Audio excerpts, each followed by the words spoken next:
The bullet meant for a little girl found Daniel Hayes instead, and in those 3 seconds between impact and collapse, everything changed.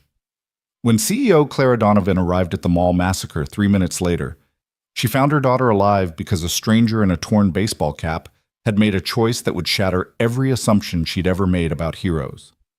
If you want to know how a single dad bleeding on cold marble tiles became the most powerful security chief in the tech industry, stay with me until the end. And comment below which city you're watching from. I love seeing how far these stories travel. The morning Daniel Hayes kissed his 8-year-old son Ethan goodbye, he had no idea he'd end the day with a bullet lodged in his left arm. No premonition warned him that his routine Saturday errands would thrust him into a nightmare that would change not just his life, but the lives of dozens of strangers he'd never met. "Dad, can we get pizza tonight?" Ethan asked, his backpack bouncing as he climbed out of their rusty Honda Civic at his friend Tommy's house. "We'll see, buddy. Money's tight until payday." Daniel ruffled his son's dark hair, the same shade as his own, before the gray had started creeping in at 35. "Be good for Mrs. Chen." "I'm always good," Ethan protested, with a gap-toothed grin that made Daniel's chest ache with love. "That's my boy." Daniel watched until Ethan disappeared through the front door, waving enthusiastically from the window. Single fatherhood wasn't the life he'd planned. But 3 years after Sarah's death, he'd learned to navigate the impossible balance of work, parenting, and grief. The warehouse job at Morrison Logistics didn't pay much, but it kept food on the table and a roof over their heads in the cramped 2-bedroom apartment on the south side of the city. He pulled his faded Orioles cap lower over his eyes and headed toward Grandview Mall. Just a few errands, groceries, new shoes for Ethan since he'd outgrown his last pair seemingly overnight, maybe a small toy if there was anything left in the budget. The same routine as every other Saturday, carved out between his Friday night shift and the Sunday double he'd picked up to cover rent. Grandview Mall sat like a gleaming monument to middle-class aspirations in the heart of downtown, its glass facades reflecting the October sun. Daniel parked in the free section of the garage, a 15-minute walk from the entrance, and made his way through the familiar maze of shops. The place hummed with weekend energy, teenagers clustered around the phone store, young mothers pushing strollers past window displays, the elderly mall walkers making their prescribed circuits. He just finished at Payless Shoes, a bag containing Ethan's new sneakers swinging from his calloused hand, when he decided to cut through the food court.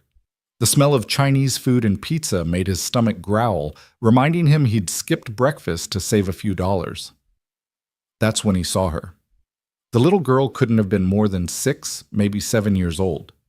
She stood near the fountain in a buttercup yellow dress with white daisies embroidered along the hem, the kind of outfit that cost more than Daniel made in a week. Her blonde hair was pulled into 2 perfect pigtails tied with matching yellow ribbons. She was completely absorbed in her ice cream cone, a towering swirl of strawberry and vanilla that dripped pink drops onto her small hands. Something about her made Daniel slow his pace. Maybe it was the way she stood so still in the chaos of the food court, like a tiny island of innocence. Maybe it was how she reminded him of Ethan at that age, before life had taught them both that ice cream cones were luxuries.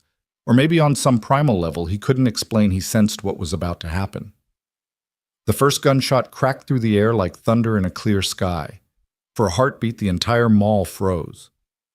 That impossible moment where the human brain struggles to reconcile the sound of violence with the mundane safety of Saturday shopping. Someone dropped a tray of food. The clatter seemed unnaturally loud in the sudden silence. Then came the second shot, and hell arrived at Grandview Mall. Screams erupted from every direction. The crowd transformed into a panicked mass, bodies colliding, stumbling, falling. Parents grabbed children. Teenagers abandoned their phones to run. The elderly mall walkers pressed themselves against storefronts. Daniel's military training, buried under years of civilian life, roared back to life. His eyes swept the scene in practiced arcs, cataloging exits, cover, positions, threats. The shooter emerged from behind the information kiosk, a young man maybe 25 wearing a black hoodie and carrying what looked like a modified Glock. His movements were erratic, uncoordinated, amateur, dangerous. But Daniel wasn't looking at the shooter anymore. The little girl in the yellow dress stood frozen, exactly where she'd been, her ice cream cone still clutched in one small hand. The panic had parted around her like water around a stone, leaving her exposed in the middle of the food court, Her blue eyes were wide with confusion, not yet understanding why everyone was running, why the loud noises kept happening. The shooter turned his weapon swinging in a wild arc. Toward the girl. Daniel didn't think. Thinking would have killed them both. His body moved with remembered precision muscles responding to training drilled into him a lifetime ago in Afghanistan. The shopping bag flew from his hand. His worn work boots pounded across the polished floor. 20 feet. 15. 10. The shooter's finger tightened on the trigger. Daniel dove. His body collided with the little girl just as the gun fired. The bullet meant for a child's heart tore through Daniel's left bicep instead. The impact spun him, but he managed to wrap his arms around the girl, cradling her against his chest as they hit the ground hard. His shoulder took the brunt of the fall, protecting her from the marble floor. The ice cream cone exploded against the tiles, strawberry and vanilla, spreading in a grotesque parody of blood. Stay down, Daniel whispered urgently into the girl's ear, though she hadn't made a sound.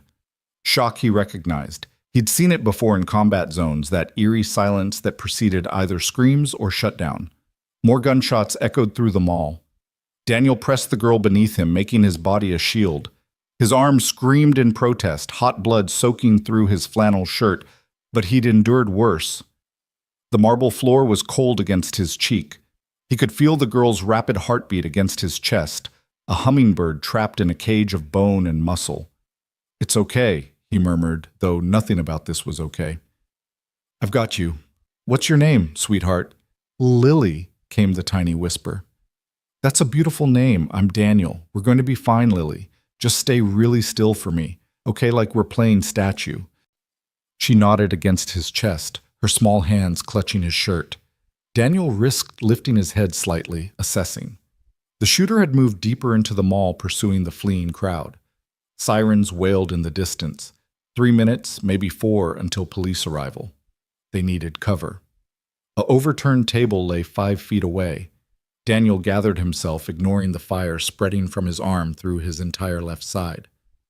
"Lily, when I say go, we're going to crawl to that table. Can you do that for me?" Another nod. "You're so brave." "Ready, go." They moved together, Daniel half dragging himself with his good arm while keeping Lily protected beneath him. They'd just reached the table when he heard it, the distinctive click of a magazine being ejected. Reload. The shooter was doubling back. Daniel positioned Lily in the safest spot, pressing her into the corner where the table met an overturned bench. "Stay here. Don't move no matter what. Don't leave me." Her small hand grabbed his bloody shirt. "I'm not leaving. I'm just going to make sure he doesn't come this way." It was a lie, and maybe she knew it. The shooter was definitely coming this way, drawn by some sick instinct to return to where he'd started. Daniel had no weapon, one functioning arm, and approximately 30 seconds before the man would have a clear line of sight to their position. He looked around desperately. There, a fire extinguisher mounted on the wall, maybe 10 feet away. It would have to do. Daniel moved in a low crouch, his combat instincts overriding the civilian he'd become. The pain in his arm faded to background noise, processed and compartmentalized. He'd reached the extinguisher when footsteps echoed closer. Too close. Daniel yanked the extinguisher free and spun just as the shooter rounded the corner. For a split second, they locked eyes. The young man's face was streaked with tears, his pupils dilated with drugs, or adrenaline, or both. The gun started to rise. Daniel didn't give him the chance. The extinguisher connected with the shooter's wrist with a crack that echoed through the food court. The gun flew from nerveless fingers skittering across the floor. Daniel followed through with his momentum, bringing the metal cylinder up into the man's jaw. The shooter dropped like a stone. Daniel kicked the gun away, then dropped to one knee as his vision grayed at the edges. Blood loss. He'd lost more than he'd thought. The sirens were louder now, so close. He needed to get back to Lily, make sure she was, "Lily, Lily, where are you?" A woman's voice, high with panic, cut through the chaos. Daniel turned to see a figure sprinting through the mall entrance, flanked by what looked like a security detail. The woman was everything Daniel wasn't. Designer suit, perfectly styled auburn hair, the kind of presence that commanded boardrooms and bent reality to her will. Clara Donovan had arrived. She moved through this chaos like a force of nature, her security detail struggling to keep up. Her eyes swept the devastation until they found what she was looking for: a small figure in a yellow dress emerging from behind an overturned table. "Mommy!" Lily ran to her mother, and Clara dropped to her knees, gathering the child against her with a sob that seemed to come from the depths of her soul.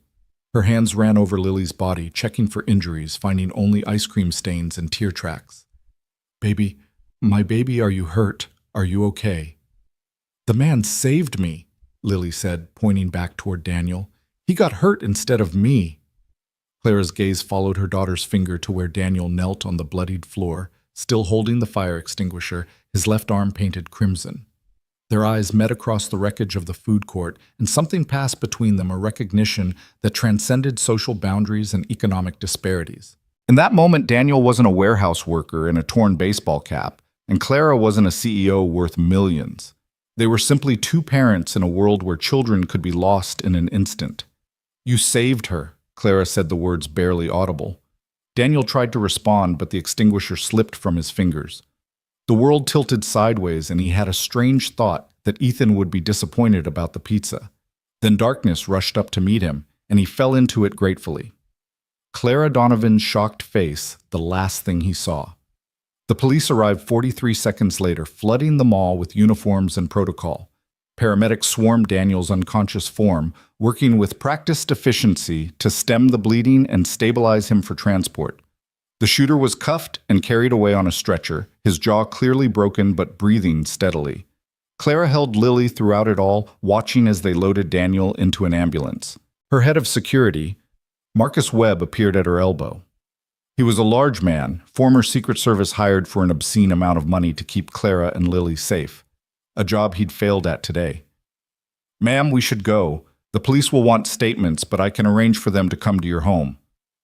"That man," Clara said, not moving. "Find out everything about him." "Ma'am." "Everything Marcus, who he is, where he lives, his family, his job, his history. Everything." Marcus frowned, his calculating mind already spinning scenarios. "You think he might have been involved? Some kind of setup?" Clara turned to look at him, and Marcus actually took a step back from the fury in her eyes. "That man took a bullet meant for my daughter. He saved her life while you were sitting in the car checking your phone. So yes, I want to know everything about him. I want to know his favorite coffee and his shoe size and the name of his first-grade teacher. Is that clear?" "Crystal, ma'am." Clara turned back to watch the ambulance pull away its sirens, adding to the symphony of chaos. Lily pressed against her side, unusually quiet for a child who normally filled every silence with chatter. "Is he going to be okay, Mommy?" Clara thought about lying, about offering the comfortable reassurance that parents reflexively provided. But Lily had just experienced something that would mark the before and after of her childhood. She deserved truth delivered gently. "I don't know, sweetheart, but he's strong and brave, and the doctors will take very good care of him. He told me his name was Daniel. He said I was brave too." "You were. You are." "My ice cream got ruined." Clara laughed, a broken sound that was half sob. "We'll get you another ice cream, all the ice cream you want. I want to get one for Daniel too, for when he wakes up." "Of course, baby, of course." The mall was shutting down now, crime scene tape creating a maze of yellow boundaries. Clara let Marcus guide them toward the exit, but her mind stayed with the stranger bleeding into an ambulance. Daniel. A warehouse worker according to the uniform shirt she'd glimpsed beneath the blood. A man who'd had no reason to risk his life for a child he'd never met, but had done so without hesitation. In her world of leveraged buyouts and hostile takeovers of contracts that anticipated every form of betrayal, such selflessness was as foreign as another language. People always wanted something. They positioned themselves, calculated advantages, maximized opportunities. They didn't throw themselves into bullets for strangers' children. But Daniel had. The October sun felt obscene in its brightness as they emerged from the mall. Claire's Bentley waited at the curb, having been moved from the parking garage by her driver. She settled Lily into the back seat, noting how her daughter clutched her hand with unusual force. "Marcus," she called before her security chief could enter the follow car. "I want security footage from the mall. Every angle, every second. The police will do their job. I want our own copy, and I want to know which hospital they took him to." Marcus nodded, already pulling out his phone. Clara slid into the Bentley beside Lily, gathering her daughter close. The little girl was quiet, processing trauma in the way children did in fragments, and silence punctuated by unexpected observations. "He had kind eyes," Lily said suddenly. "Even when he was scared."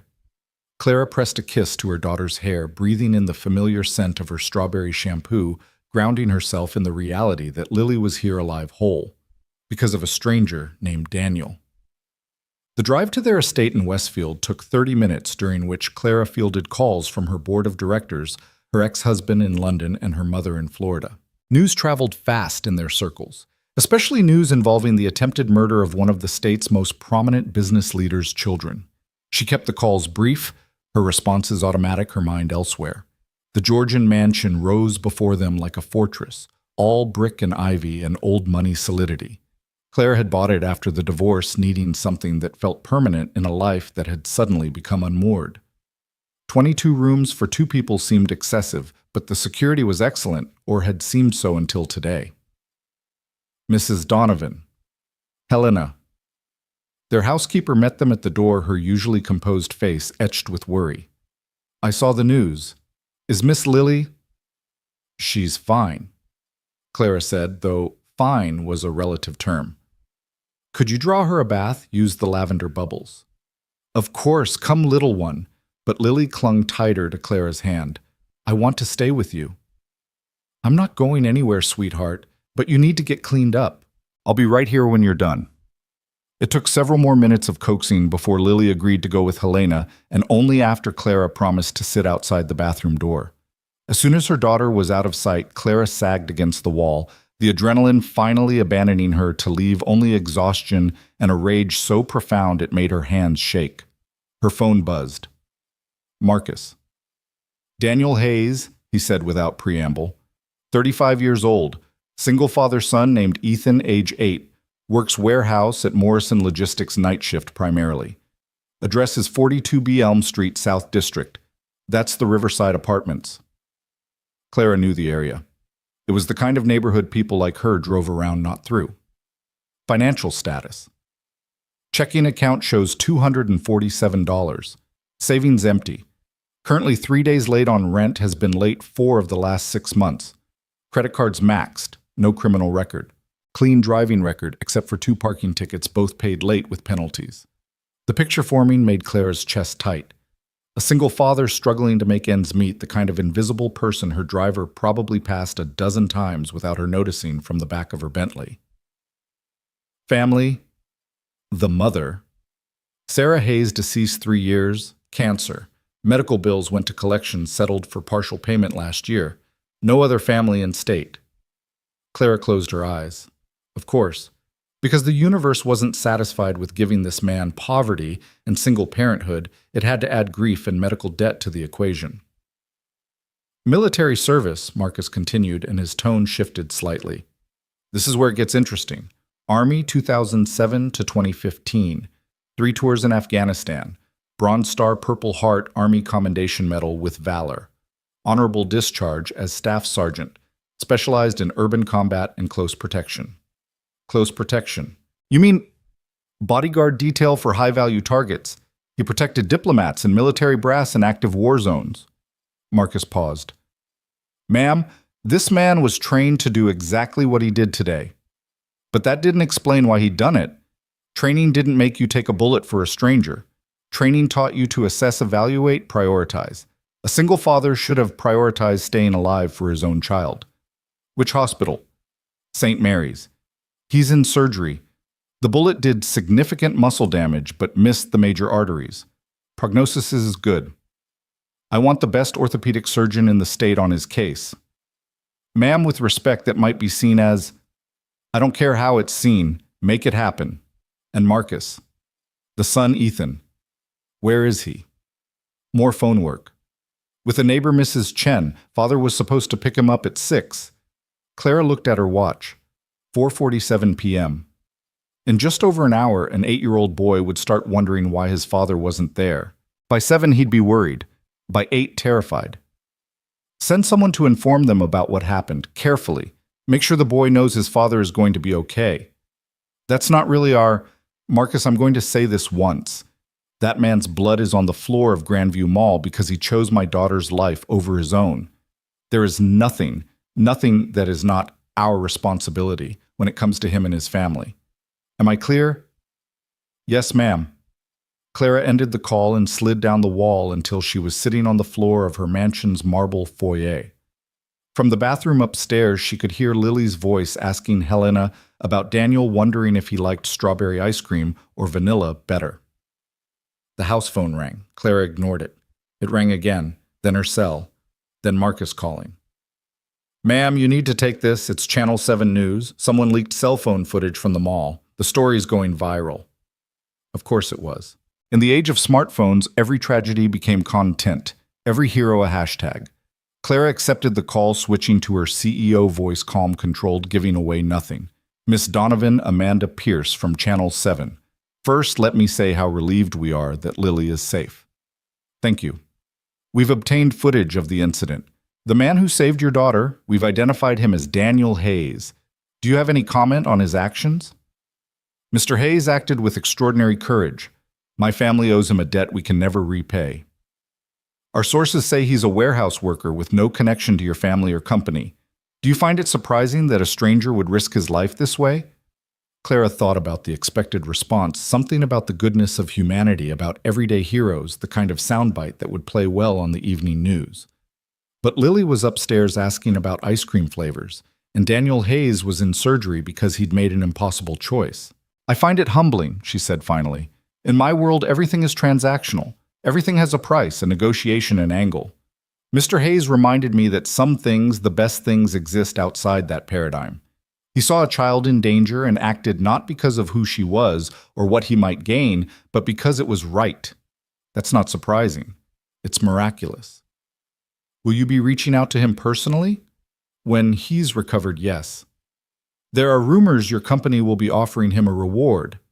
The question irritated her. Money. It always came back to money, as if cash could balance the equation of a life saved. Mr. Hayes didn't save my daughter for a reward. To offer one would diminish what he did. We'll handle this matter privately and with the dignity Mr. Hayes deserves. She ended the call before Amanda could ask another question. Her phone immediately buzzed with texts from board members, friends, her ex-husband demanding to know why she hadn't called him first. She turned it off. Helena appeared at the top of the stairs. She's asking for you. Clara climbed the stairs on legs that felt disconnected from her body. The master bathroom was filled with lavender-scented steam. Lily sat in the tub, surrounded by bubbles, looking smaller than her 7 years. Mommy, do you think Daniel has bad dreams? The question caught Clara off guard. What makes you ask that, sweetheart? He had marks on his arms when his shirt got torn, like the ones Daddy has. Clara's ex-husband had served in the Marines before entering banking. He'd come back from Iraq with scars, both visible and hidden, the hidden ones ultimately destroying their marriage. Some people have had to do very hard things, Clara said carefully. Sometimes those things leave marks. Is that why he knew how to stop the bad man? Maybe. I want to say thank you when he wakes up. We will. Lily nodded, satisfied, and went back to making bubble mountains. Clara watched her daughter play this miracle of a child who existed because a stranger had chosen courage over safety. Her phone turned back on showed 17 missed calls. The story was everywhere now. Mall hero saves billionaire's daughter. The footage was grainy but clear enough. Daniel's dive, the impact of the bullet, the way he'd curled his body around Lily like a human shield. The comments were already pouring in, strangers dissecting 15 seconds of violence, debating whether Daniel was a hero or an idiot, whether Clara should reward him, or whether he'd been planted there, some elaborate scheme. The internet, Clara reflected, was where human decency went to die. Marcus called. Surgery's complete, successful.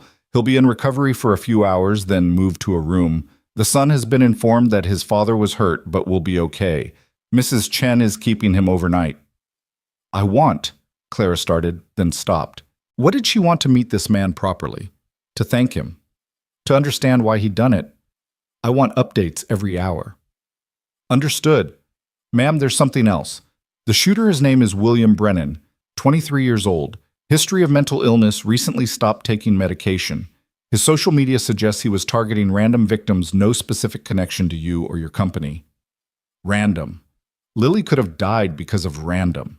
Because a sick young man went off his medication and brought a gun to a mall on a Saturday afternoon.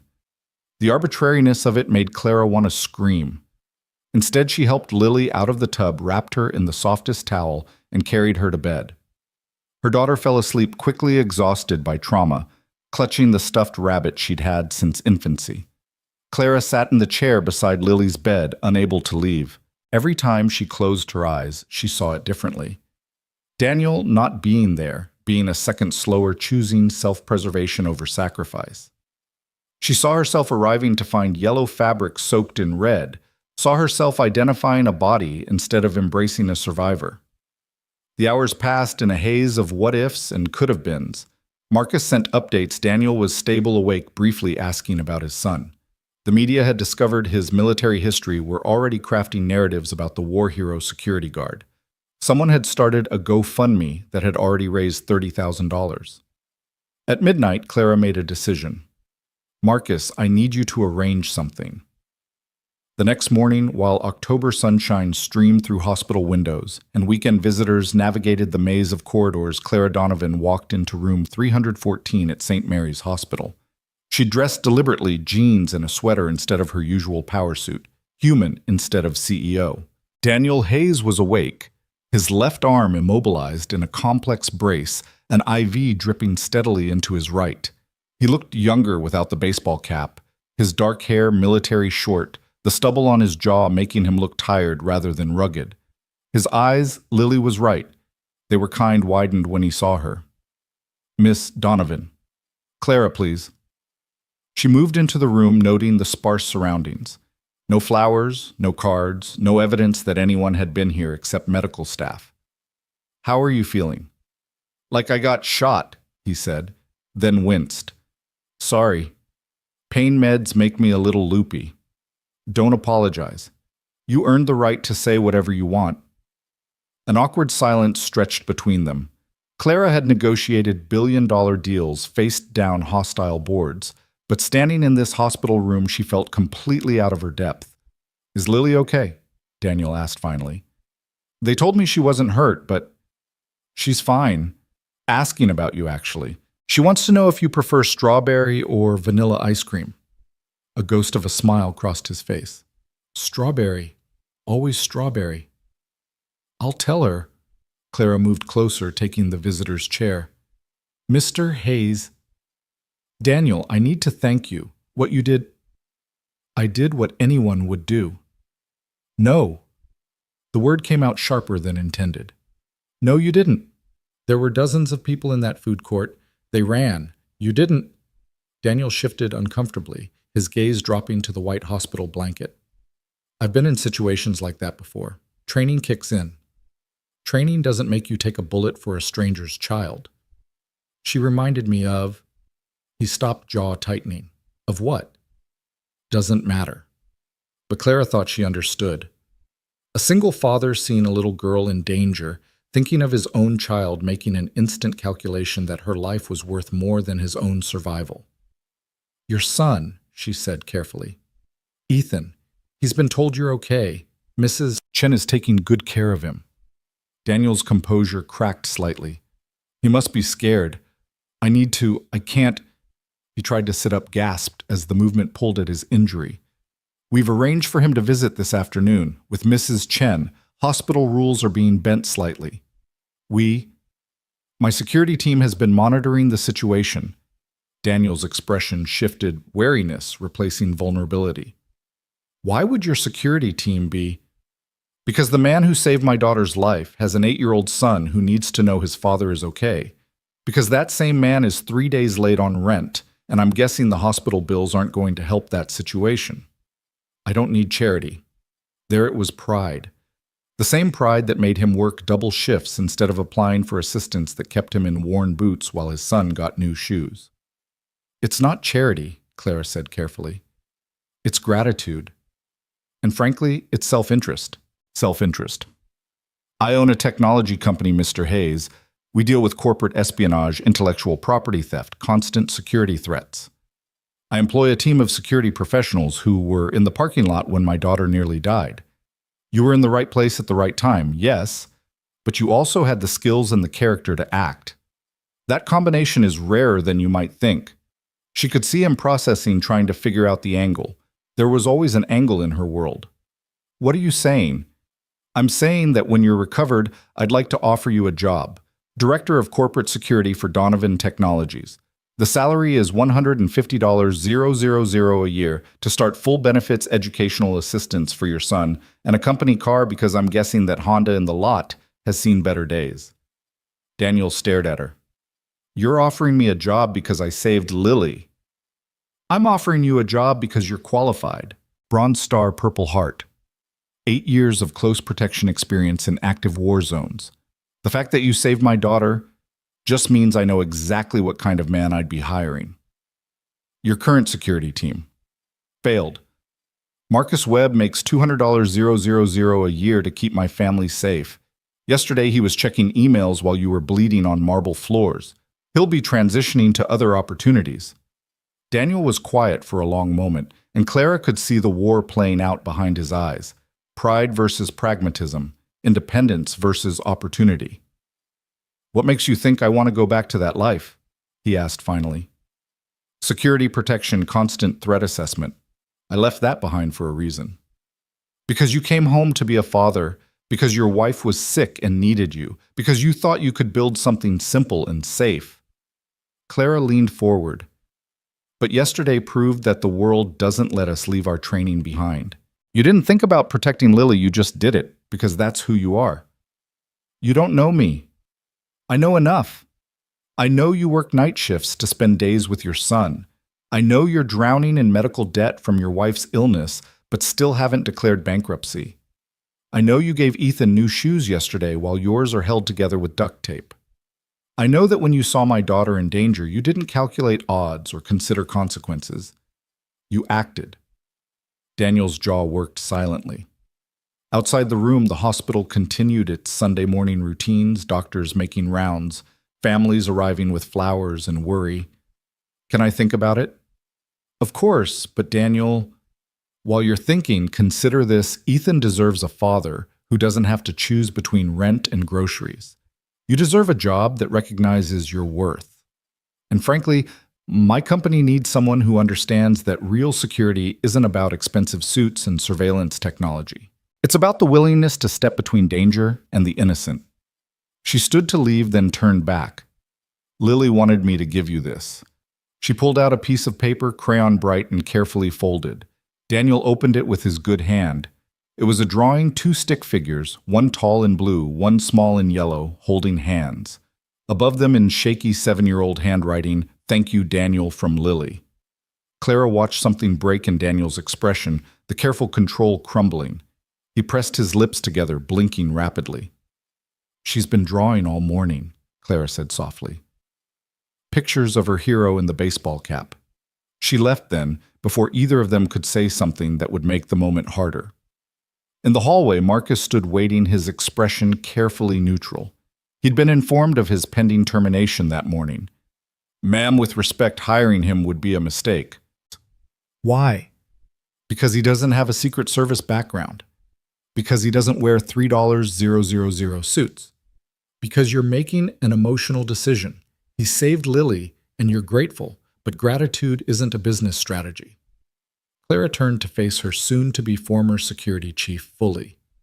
Do you know what Daniel did after he was shot? He dragged my daughter to cover, then went back to stop the shooter with a fire extinguisher. A fire extinguisher, Marcus, while you were updating your LinkedIn profile in the parking lot. That's not... You're right about one thing. This is emotional. Everything about protecting my daughter is emotional. The difference is Daniel understands that. He knows that security isn't about protocols and procedures. It's about being willing to bleed for what matters. She walked away, her footsteps echoing in the sterile corridor. Behind her, Marcus said nothing, already calculating his exit package and next move. In room 314, Daniel Hayes stared at a child's drawing and wondered how a Saturday morning errand had transformed into a job offer that would change everything. His arm throbbed with each heartbeat, a rhythmic reminder of choices made in milliseconds that rippled outward in ways he couldn't have imagined. At 2 p.m., Ethan burst into the room like a small tornado, all worried energy and barely contained tears. Dad, are you okay? Mrs. Chen said you were hurt, but you were a hero and saved someone and... Come here, buddy. Ethan carefully climbed onto the bed, mindful of the tubes and wires, and pressed against Daniel's good side. Daniel wrapped his right arm around his son, breathing in the familiar scent of his shampoo, the same brand Sarah had always bought. I'm okay, just a little banged up. Mrs. Chen said you saved a little girl. I helped someone who needed it, like Mom always said we should. Daniel's throat tightened. Yeah, buddy, like Mom always said. They sat in comfortable silence, Ethan playing with the TV remote, while Daniel dozed lightly. The afternoon shift nurse came in to check vitals, smiling at the sight of them together. Your son, she asked. My everything, Daniel replied without thinking, then flushed slightly at the admission. The nurse's smile widened. The woman who was here earlier, Clara Donovan. She's covering all your medical expenses. Private room upgrade too if you want it. I don't need... Dad, Ethan interrupted. Mom always said it's okay to let people help. Remember? When she was sick and people brought food out of the mouths of babes, Sarah had said that usually while Daniel was stubbornly trying to handle everything himself. She'd understood something he was still learning, that accepting help wasn't weakness, but a different kind of strength. That evening, after Ethan had gone home with Mrs. Chen in the hospital had settled into its nighttime rhythms, Daniel found himself staring at the ceiling and replaying the mall scene. Not the violence he'd seen enough violence to last several lifetimes, but the moment after when Clara Donovan had looked at him across the chaos with eyes that saw past the blood and the worn clothes to something deeper. His phone cracked but functional buzzed with a text from an unknown number. This is Clara. I wanted to make sure you have my direct line. No pressure about the job, but if you have questions, call anytime. Also, Lily wants you to know she's decided strawberry is better than vanilla. You have excellent taste. Despite himself, Daniel smiled. He typed back carefully with one thumb. Tell her strawberry is the choice of champions. 3 dots appeared immediately. She's laughing. First time since yesterday. Thank you. Daniel set the phone aside and closed his eyes, but sleep wouldn't come. His mind kept circling back to Clara's offer. $150,000 a year. Benefits. Security for Ethan. It was everything he'd dreamed of when he'd first come home from Afghanistan, before reality had crushed those dreams under the weight of Sarah's medical bills and the discovery that combat experience didn't translate to corporate qualifications.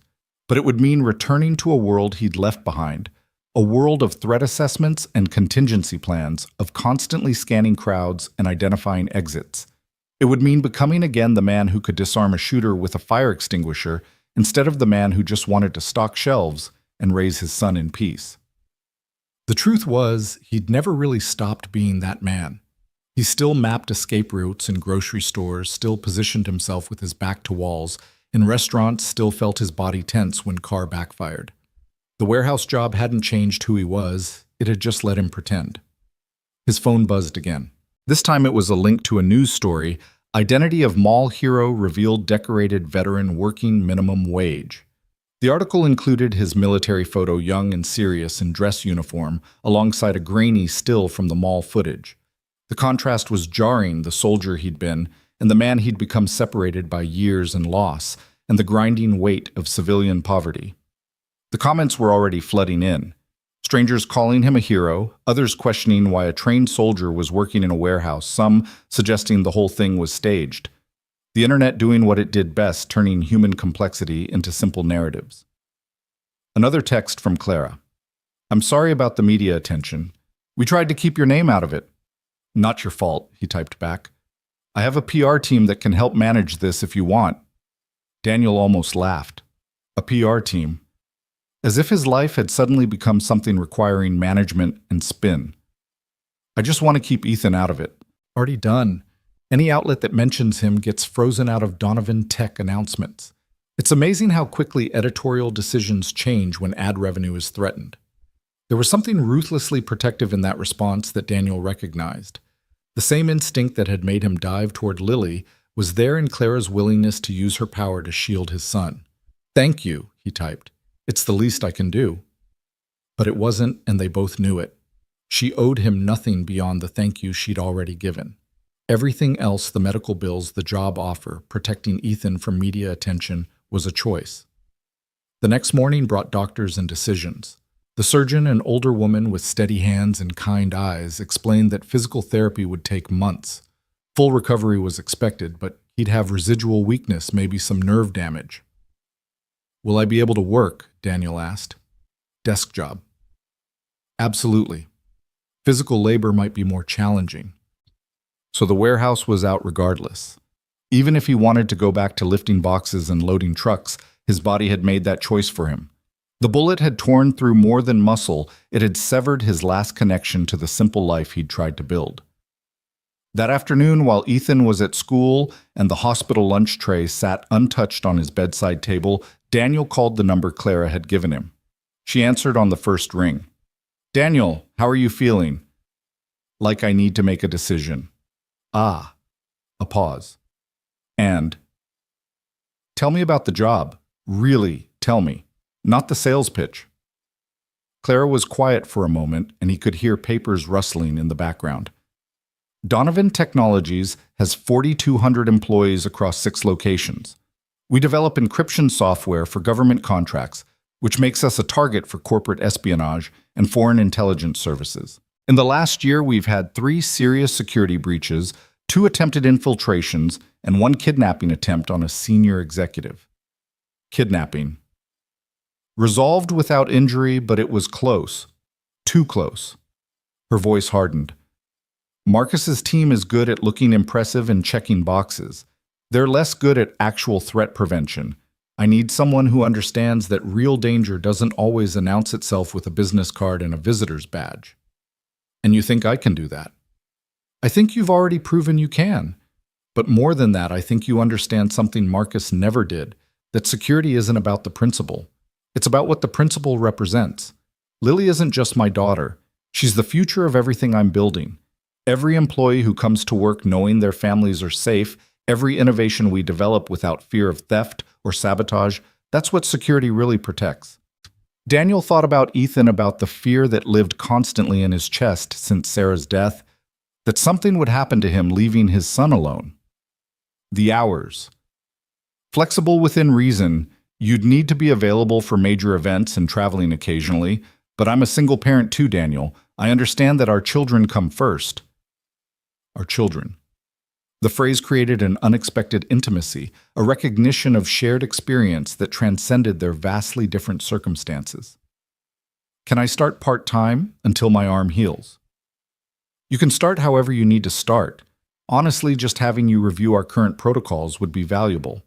Marcus has created systems that look good on paper, but have never been tested by someone who's actually faced real threats." Daniel made his decision the same way he'd made it in the mall, instantly, instinctively knowing that hesitation would only make it harder. Okay. I'll take the job." He could hear Clara's smile through the phone. "Thank you. You won't regret this. One condition. Name it. Ethan can never know the salary. He's 8. He doesn't need to know his dad suddenly makes more than the president." Clara laughed, a genuine sound that transformed her from CEO to simply a woman who understood the complexities of raising children in an unequal world. "Deal. Although, for the record, you'll be making less than the president, but more than most senators, so there's that." After she hung up, Daniel lay back against the hospital pillows and tried to imagine it.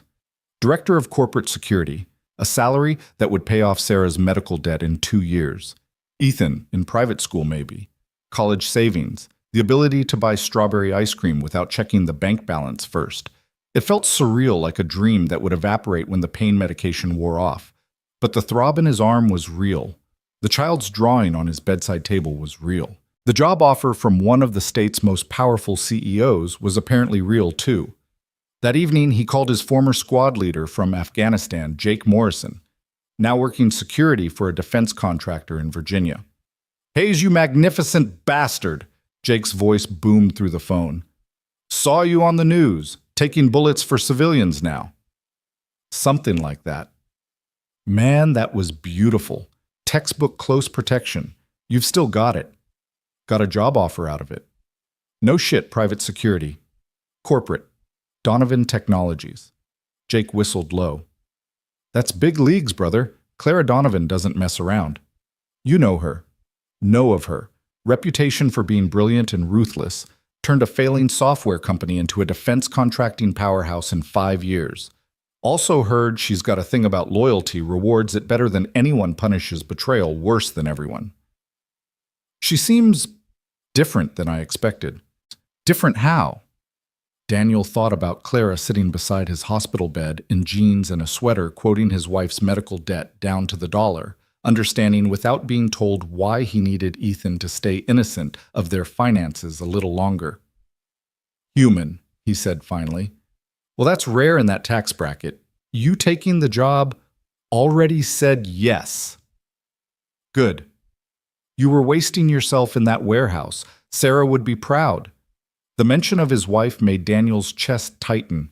Would she be proud, or would she worry that he was returning to a world that had sent him home with nightmares and hypervigilance? I hope so, he said quietly. She would, Jake insisted. She wanted you safe, yeah, but she also wanted you to be who you are. And who you are is a protector, Danny. Always have been. After the call, Daniel dozed, fitfully waking periodically to check the time. At 3 a.m., his phone lit up with a text from Clara. Can't sleep. Keep thinking about what could have happened. Thank you doesn't feel like enough. He typed back, it's more than enough. Is Lily okay? Nightmares. She's in my bed now, finally asleep. She asked if you could come to her birthday party next month. If she wants me there, I'll be there. She wants to introduce you to her friends as the hero who saved me. Fair warning. I can think of worse introductions. Daniel. Yeah. I'm trusting you with everything that matters to me. I need you to know that. The weight of that trust settled over him like armor, familiar and heavy and somehow right. I know, he typed. I won't let you down. I know you won't. 3 weeks later, Daniel stood in front of Donovan Technologies' glass tower, his left arm still in a sling, but mobile enough to manage. The building rose 40 stories into the November sky, all reflected clouds and architectural ambition. His new ID badge felt foreign in his pocket, the photo taken just yesterday showing a man he barely recognized, clean-shaven, wearing a suit Clara had insisted on buying despite his protests. It's a uniform, she'd said simply. I don't send my soldiers into battle without proper equipment.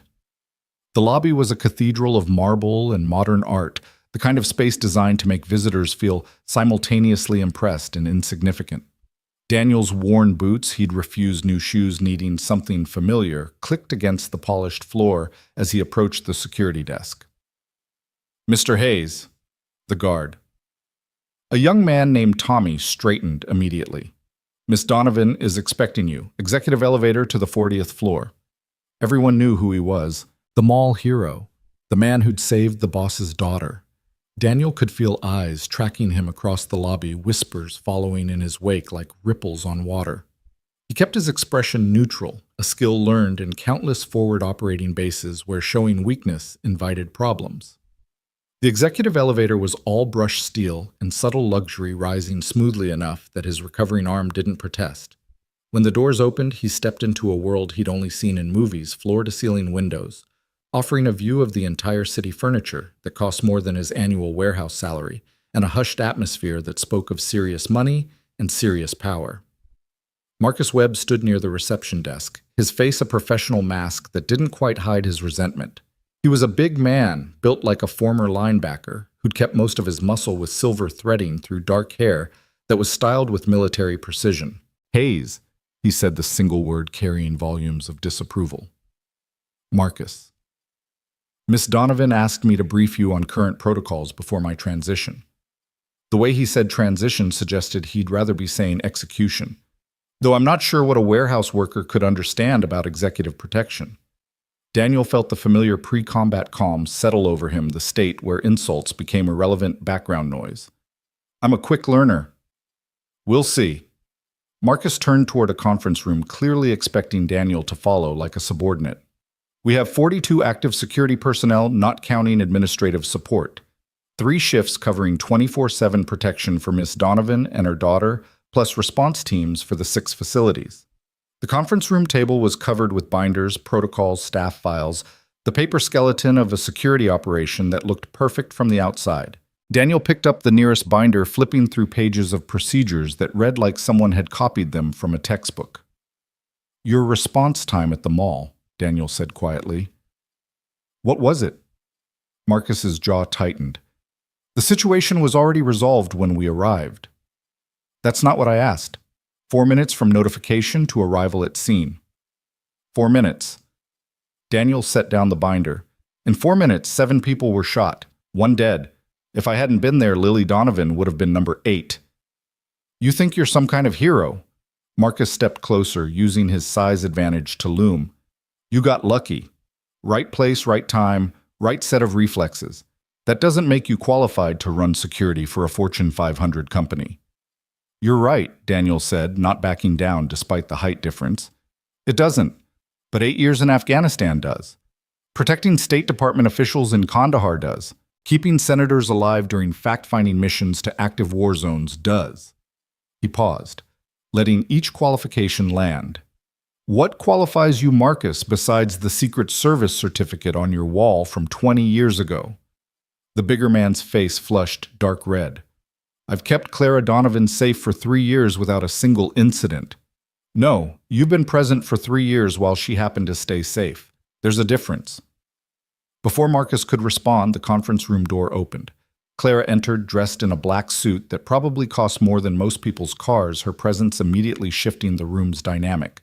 Both men straightened unconsciously. "Gentlemen," she said, though her tone suggested she found them anything but. "I can hear you from my office. Marcus, that will be all." "Ma'am, I haven't finished the briefing." "Yes, you have." Her voice carried the kind of finality that ended board meetings and hostile takeovers. "Your severance package is being processed. Your company equipment has been collected. Thank you for your service." Marcus looked like he wanted to argue, but 3 years of working for Clara Donovan had taught him when battles were already lost. He gave a stiff nod and left his footsteps heavy with injured pride. Clara waited until the elevator chimed before turning to Daniel. "I apologize for that. Marcus is taking his termination less gracefully than I'd hoped." "He's not wrong," Daniel said. "I don't know anything about corporate security.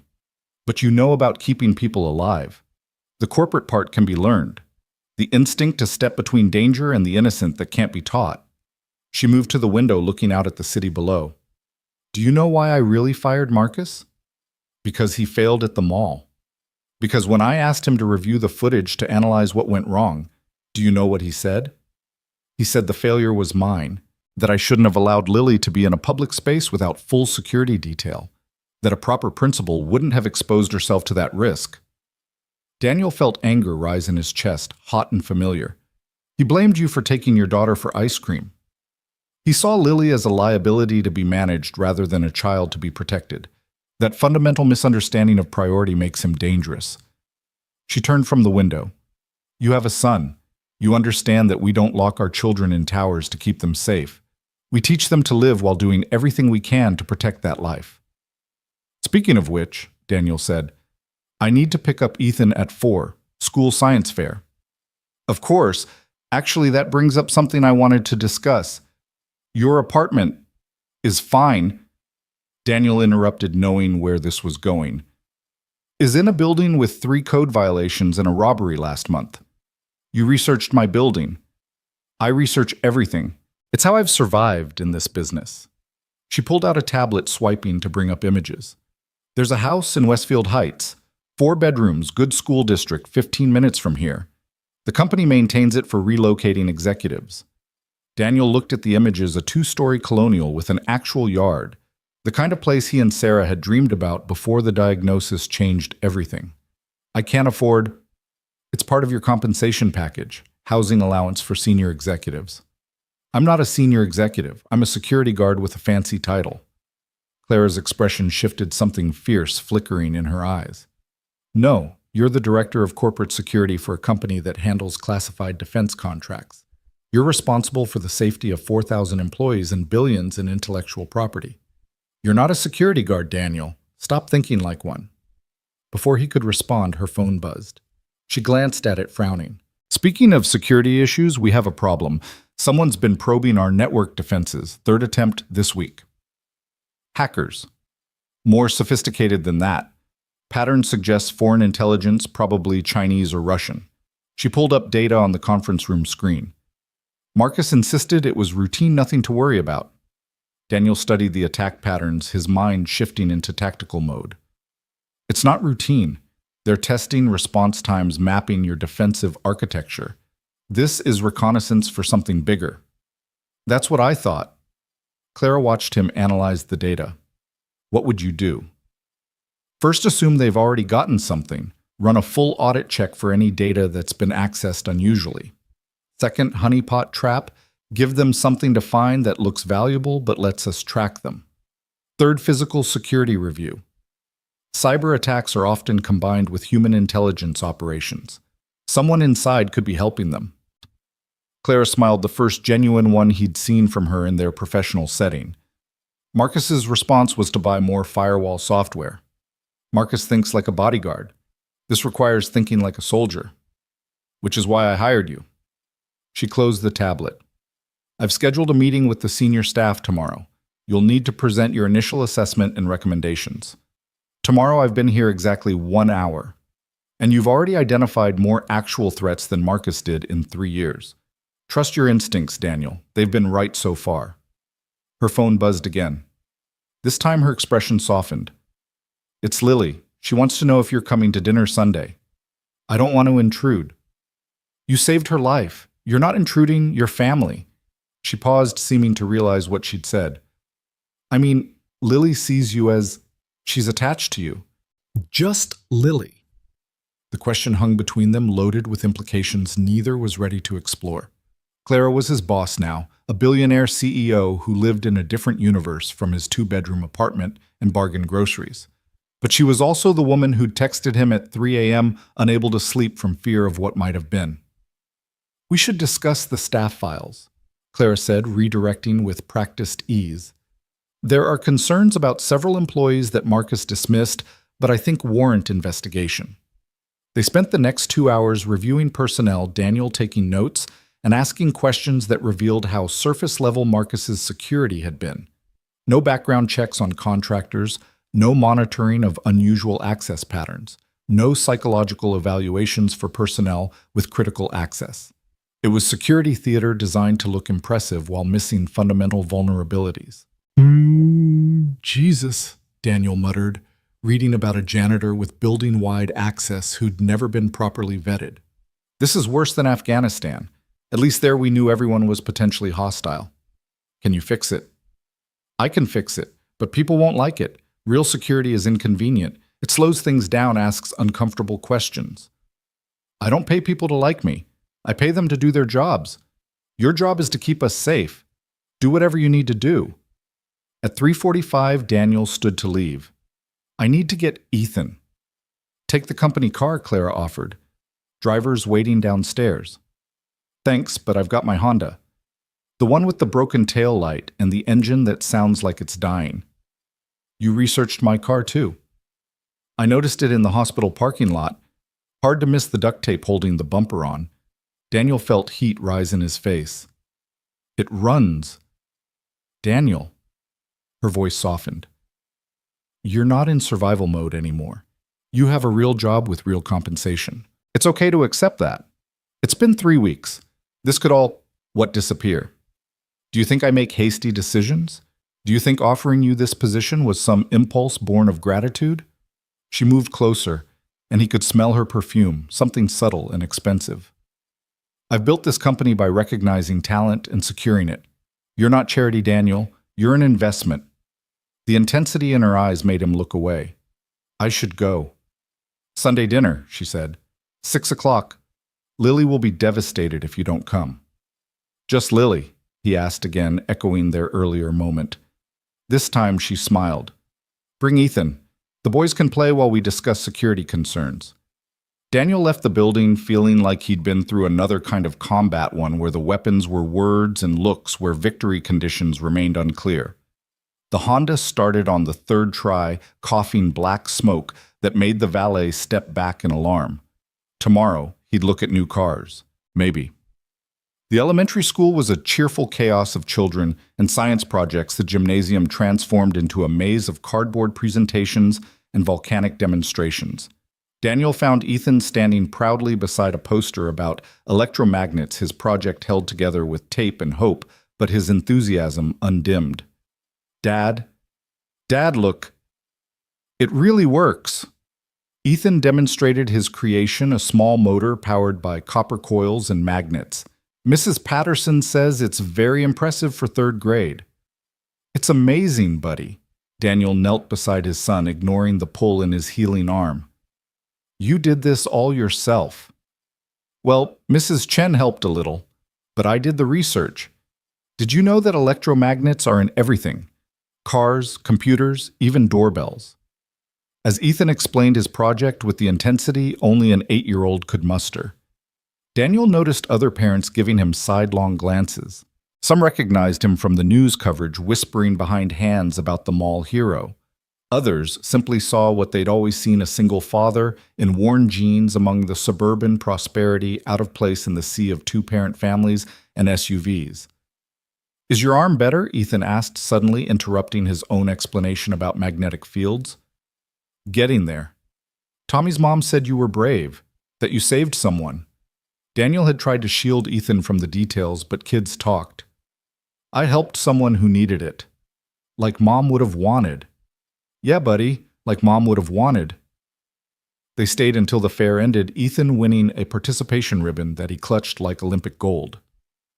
On the drive home, the Honda's engine making increasingly concerning noises, Ethan chattered about his next project idea, something involving solar panels and tiny motors. That sounds expensive, Daniel said carefully. Maybe I could get a job. Tommy delivers newspapers and makes $5 a week. The innocence of it, thinking $5 could buy solar panels, made Daniel's chest ache. Tomorrow he'd have his first real paycheck from Donovan Technologies. More money than he'd ever seen at once. Enough to buy solar panels and electromagnets and whatever else Ethan's curious mind wanted to explore. But tonight they'd have spaghetti from a box and watch cartoons on their secondhand TV, and that would be enough because they were together. His phone buzzed with a text from Clara. How was the science fair? He typed back one-handed while waiting at a red light. Electromagnets are apparently in everything. I've been informed of this repeatedly. Lily's current obsession is butterflies. I now know more about metamorphosis than any adult should.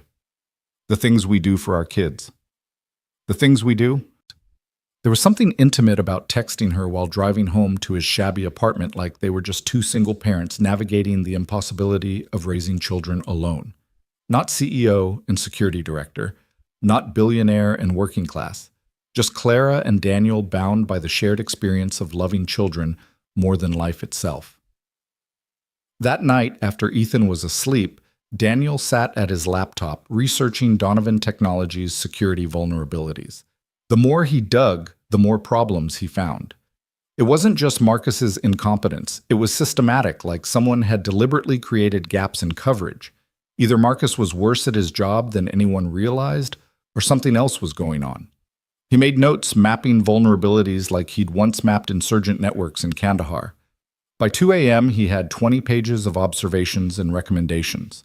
His arm throbbed, reminding him he was supposed to be taking it easy, but this felt important, critical even.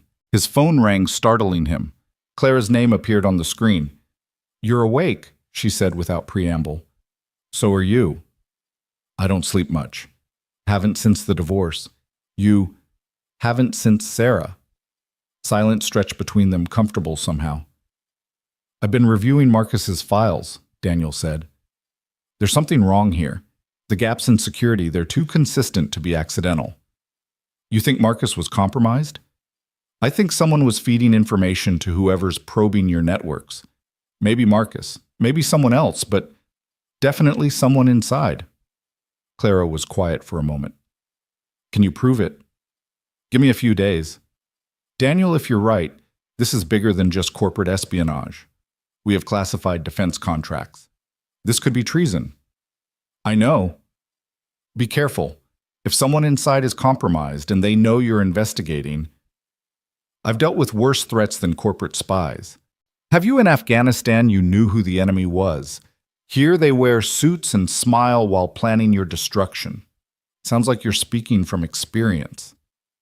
My ex-husband tried to take the company during the divorce, said I was an unfit mother too focused on work. The man who'd built his career on my father's connections suddenly discovered feminism when it meant potentially getting half my assets. Bitterness crept into her voice. I learned that the most dangerous enemies are the ones who know your vulnerabilities. What happened? I won. I always win. But it cost me things I can't get back: time with Lily, trust in people, the ability to sleep without wondering who's planning to destroy me next. Daniel understood that kind of hypervigilance, the exhausting state of constant threat assessment. Is that why you hired me, because I'm too new to be compromised? Partly, but mostly because when everyone else ran from danger, you ran toward it. That's rare, Daniel, rarer than you might think. They talked until 3 a.m. conversation, drifting from security concerns to their children, from corporate threats to favorite movies. It was strange and comfortable and dangerous in a way that had nothing to do with physical threats. When Daniel finally slept, he dreamed not of Afghanistan or the mall shooting, but of Clara's voice in the darkness, admitting fears to a man she'd known for 3 weeks that she'd probably never told anyone else. The next morning came too soon, Ethan bouncing on his bed at 6 a.m., excited about something involving breakfast and cartoons. Daniel made pancakes from a mix, letting Ethan pour syrup until his plate looked like a sugar lake, then drove him to school in the coughing Honda. "Dad," Ethan said as they pulled up to the building, "are we poor?" The question hit like a physical blow. "Why do you ask that, buddy?" "Tommy's mom said we were. She said you were a hero but still poor, and that wasn't fair." Daniel gripped the steering wheel, searching for the right words. "We've had some tough times, but being poor doesn't make us less than anyone else." "I know that. Mom said money doesn't make people good or bad, but it would be nice to not worry, right?" "Yeah, buddy, it would be nice." "Maybe your new job will help." Daniel had told him about the job, but not the details, certainly not the salary. "Maybe it will." After dropping Ethan off, Daniel drove to Donovan Technologies, the Honda, seeming even more out of place in the executive parking garage among the Teslas and BMWs. He took the employee elevator this time, avoiding the lobby where people stared and whispered. The security office was on the 38th floor, a suite of rooms with monitors and communication equipment that Marcus had turned into his kingdom. Daniel's new assistant, a sharp-eyed woman named Janet, who'd clearly been warned about him, handed him a stack of messages and a schedule that made his head spin. "Senior staff meeting at 9, she said crisply. "Department heads at 10. Lunch with Miss Donovan at noon. Facility inspection at 2. Conference call with the Pentagon at 3 about clearance protocols." The Pentagon. "We handle classified contracts, Mr. Hayes. The Defense Department likes to be kept informed about security changes." Daniel stared at the schedule, feeling like he'd jumped into deep water without checking for sharks. In the Army, he'd had years of training before taking on this level of responsibility. Here, he had instinct and Clara's faith, and he wasn't sure either was enough. The senior staff meeting was held in a boardroom that could have housed his entire apartment. 12 executives sat around a table that gleamed like black ice, their faces ranging from curious to openly hostile. These were people who'd worked with Marcus, who saw Daniel as an interloper, a feel-good hire made from misplaced gratitude. Clara introduced him with perfect professional distance, no hint of their late-night conversations. "Mr. Hayes comes to us with extensive military experience in threat assessment and protective operations. He'll be implementing new security protocols over the coming weeks." "With respect," said a man Daniel recognized as the CFO, Thomas Wright. Marcus had established systems that worked well for 3 years. "Why fix what isn't broken?" "Because," Daniel said, standing to address the room, "your systems are not just broken, they're compromised." The room erupted in protests and questions. Daniel raised his hand for silence, then pulled up his presentation on the main screen, 20 pages condensed into brutal efficiency. "In the last 6 months, you've had 47 unauthorized access attempts on your servers." Marcus reported 3. You've had employees using the same passwords for 5 years. Marcus never required changes. You have contractors with building access who've never been background checked. Marcus signed off on all of them. He clicked through slides showing vulnerability after vulnerability, each one documented and verified. The executive's expressions shifted from skepticism to alarm. "This is speculation," Wright protested. "You can't prove." "Actually, I can." Daniel pulled up another screen. "Last night, someone accessed the system using Marcus's credentials. Marcus, who was terminated yesterday and should have had his access revoked immediately. Either your IT department is incompetent or someone wanted those credentials active." Clara leaned forward. "What did they access?" "Personnel files, specifically mine." Daniel let that sink in. "Someone wanted to know about your new security director. They downloaded my military records, my financial history, even my son's school records." "That's a violation of," someone started. "It's corporate espionage at minimum, treason at worst, if they're feeding information to foreign entities." Daniel looked at each executive in turn. "One of you or someone in your departments is compromised. Until I determine who everyone is suspect." "This is outrageous." Wright stood up. "You can't treat us like criminals." "Sit down, Thomas," Clara said quietly. "Mr. Hayes is doing exactly what I hired him to do." "You hired him because he saved Lily. That doesn't make him qualified to—" "I hired him because he's right." Clara's voice could have frozen flame. "Every vulnerability he's identified is real. Every breach he's found happened under our watch. We've been lucky, not secure. That ends now." Daniel spent the rest of the meeting outlining new protocols, mandatory password changes, biometric scanning for secure areas, regular polygraph tests for employees with classified access, psychological evaluations for anyone showing unusual behavior patterns. It was invasive and uncomfortable and absolutely necessary. "This will cost millions," Wright protested. "A security breach will cost billions," Daniel countered. "Ask Lockheed how much the F-35 hack cost them." By the time the meeting ended, Daniel had made 12 enemies and 0 friends. But Clara nodded approval as the executives filed out, and that was what mattered. "Wright's going to be a problem," she said when they were alone. "Wright's already a problem. He accessed the personnel system 16 times last month. That's unusual for a CFO." "You think he's the leak?" "I think he's worth watching, but it could be anyone. That's why I need full access emails, phone records, financial transactions. Everything. That's a significant privacy invasion. You hired me to keep your company safe. I can't do that with one hand tied behind my back." Clara studied him for a long moment. "Do it. But Daniel, be careful. If someone realizes you're hunting them, they'll come after me. I'm counting on it." "That's not reassuring." "It's not meant to be. This is what I do, Clara. I make myself a target so others don't have to be." She looked like she wanted to argue, but her assistant knocked, announcing her next meeting. As Daniel turned to leave, Clara called after him. "Sunday dinner, don't forget." "I won't." Walking back to his office, Daniel felt the familiar sensation of being watched. He'd felt it in Afghanistan, that prickle on the back of the neck that meant someone had you in their sights. Someone in this building was tracking his movements, reporting to whoever was trying to penetrate Donovan Technologies' defenses. Good, he thought. Let them watch. Let them worry. Let them make a mistake. In his office, Janet had left more files, 5 years of security reports, all signed by Marcus, all showing perfect safety records that Daniel now knew were fiction. He settled in to read his injured arm protesting the angle of his desk chair. By evening, he'd identified 17 more vulnerabilities and 3 employees whose access patterns suggested they were doing something they shouldn't be. One was Wright. One was a programmer in the development department. The third made Daniel's blood run cold. It was someone in Clara's personal assistant pool. Someone with access to her schedule, her communications, her daughter's school information. He called Clara immediately. "Don't react," he said as soon as she answered. "Just listen. Is Miranda Chen with you?" "Yes, we're reviewing tomorrow's schedule." "Ask her to step out. Make an excuse." There was a pause. Then Clara's voice, professional and calm. "Miranda, could you check with catering about tomorrow's board lunch? I want to make sure they have the dietary restrictions correct."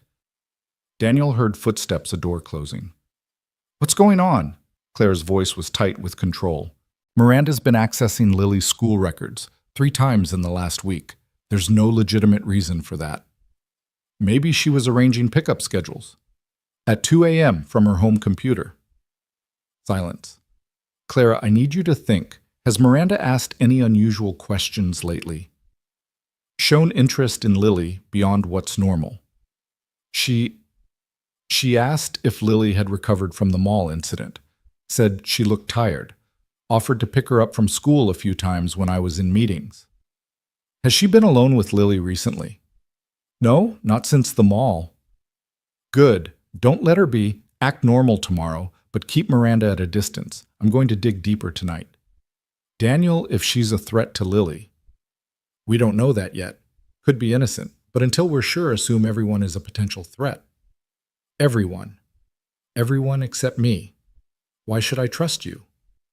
The question wasn't accusatory, just curious. You've been here less than a week. Because I already took a bullet for your daughter. If I wanted to hurt either of you, I had the perfect opportunity at the mall. Unless this is a long game, save Lily to gain access to the company.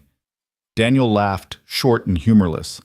Clara, if I was playing a long game, I wouldn't be living in a rat-infested apartment driving a car held together with duct tape. I'm many things, but I'm not that good an actor. The apartment has rats. Had. Ethan named one of them Fred before I could get rid of it. Despite the tension, Clara laughed. Only your son would name a rat. He has too much empathy, gets it from his mother. And from his father, who can't see a child in danger without acting. They were quiet for a moment, the weight of trust and suspicion balanced on a knife's edge. I'll be careful with Miranda, Clara said finally. But Daniel, find out what's happening. Fast. After hanging up, Daniel dove deep into Miranda Chen's digital footprint, not Mrs. Chen, who watched Ethan, thank God for that small mercy, but a different Chen, one whose background was almost too perfect. Stanford MBA, previous experience at 3 Fortune 500 companies, glowing recommendations from all of them. Too perfect. Daniel had seen covers like this before in Afghanistan, identities built carefully over years designed to pass casual scrutiny. But there were always tells if you knew where to look, and Daniel knew.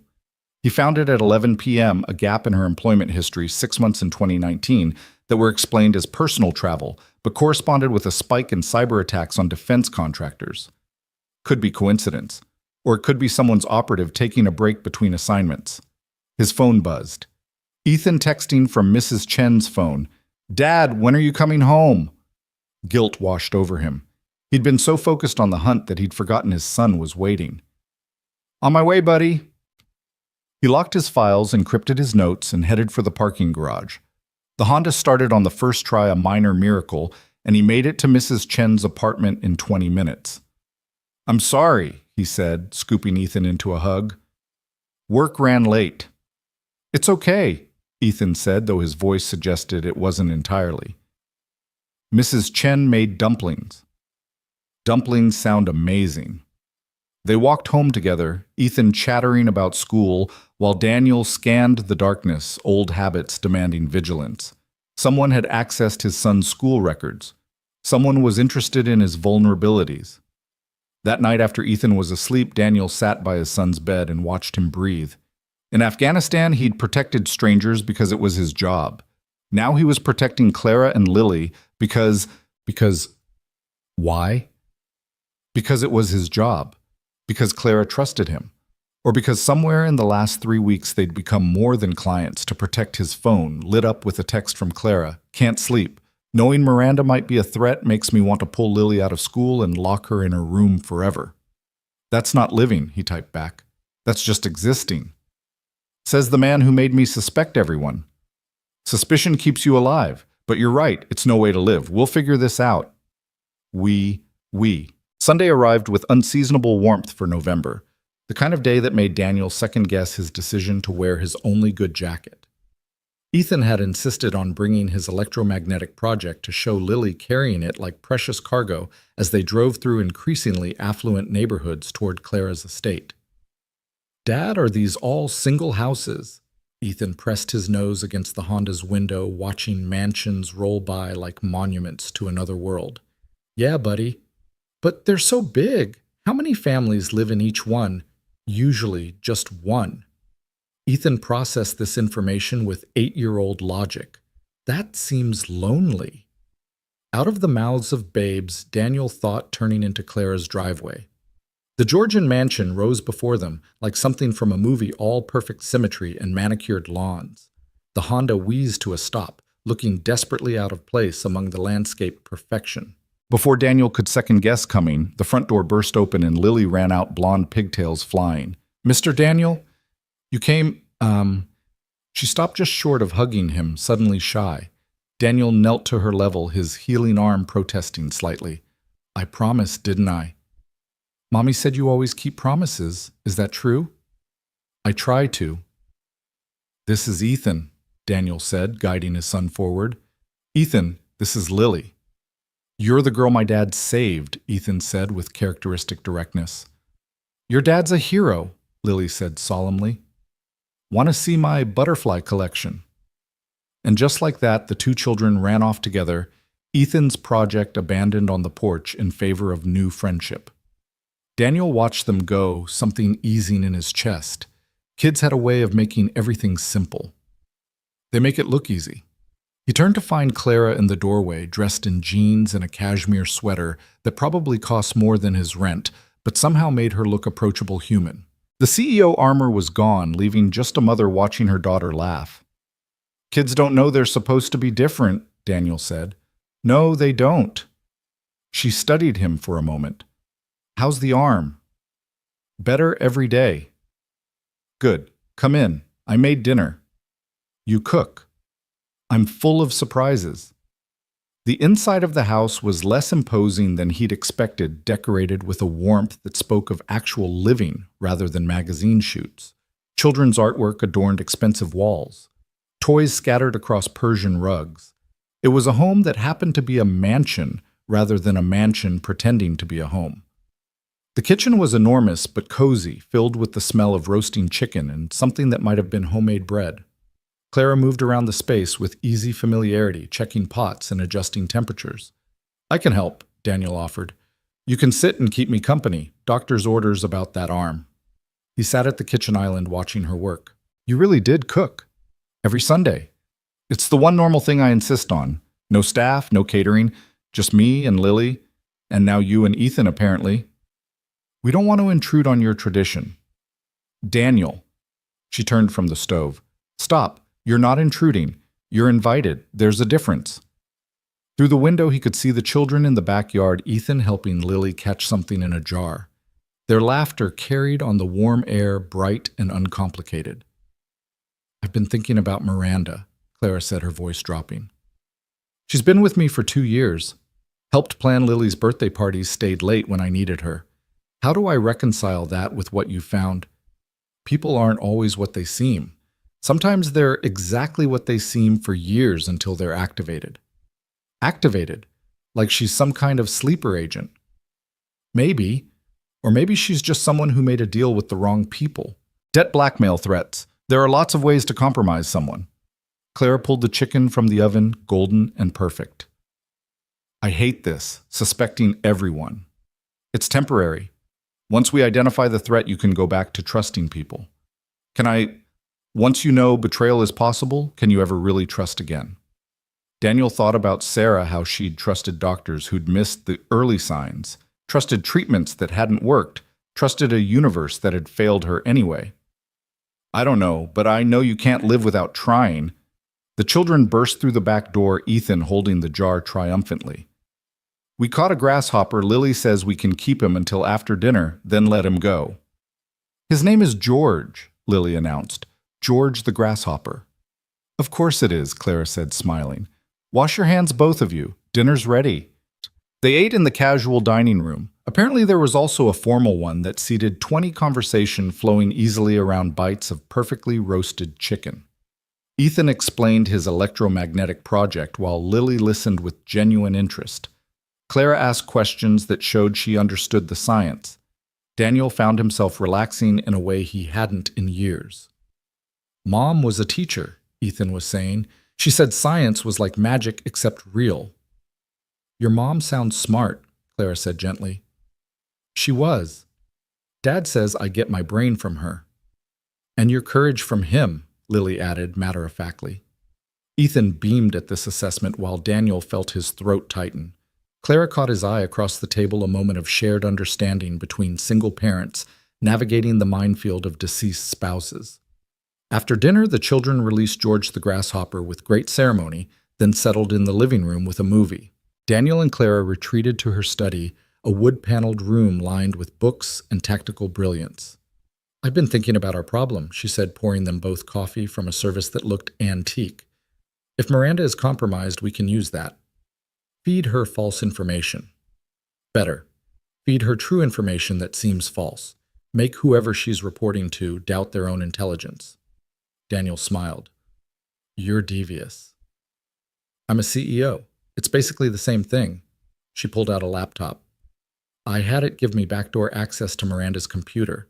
Completely illegal, by the way. I won't tell if you won't." They spent the next hour going through Miranda's files, finding nothing obvious but several things that didn't quite fit. Emails deleted but recoverable from the server cache, calendar entries that didn't match Clara's actual schedule, and then buried in a folder labeled recipes. They found it. "These are blueprints," Daniel said, recognizing the technical drawings immediately. "Your R&D facility. That's our most secure building. Biometric scanners, armed guards, the works. Someone's planning a physical breach." Daniel studied the plans, his tactical mind already seeing the vulnerabilities. These annotations, someone's marked the shift changes, the camera blind spots. "Miranda doesn't have access to this information." "No, but Marcus did." They looked at each other, the pieces falling into place. Marcus and Miranda working together, or for the same employer, the security chief providing intelligence while the assistant stayed close to the principal. "We need to move fast," Daniel said. "If they know Marcus is out, they'll accelerate their timeline." Clara was already typing. "I can have the FBI here in an hour." "No, not yet. We don't know how deep this goes.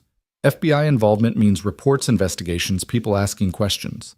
Whoever's behind this will disappear into the smoke." "Then what do you suggest? We let them come." Clara stared at him. "You want to use my company as bait. I want to control the engagement. Right now they have the initiative. They choose when and where to strike. But if we make them think they're running out of time, force them to move before they're ready, we can catch them in the act." Clara's eyes lit up with understanding. "But that's dangerous. If something goes wrong, I won't let anything happen to you or Lily." "What about you?" "I'm expendable." The word hung between them like a challenge. Clara set down her coffee cup with deliberate precision. "No," she said quietly. "You're not." "Clara, you have a son who needs you. You have—" She stopped, seeming to catch herself. "You're not expendable, Daniel. Not to Ethan and not to this company." The weight of what she hadn't said filled the room. Daniel wanted to reach across the space between them to acknowledge what was building beneath the professional relationship. But the sound of children's laughter from the living room reminded him of all the reasons he couldn't.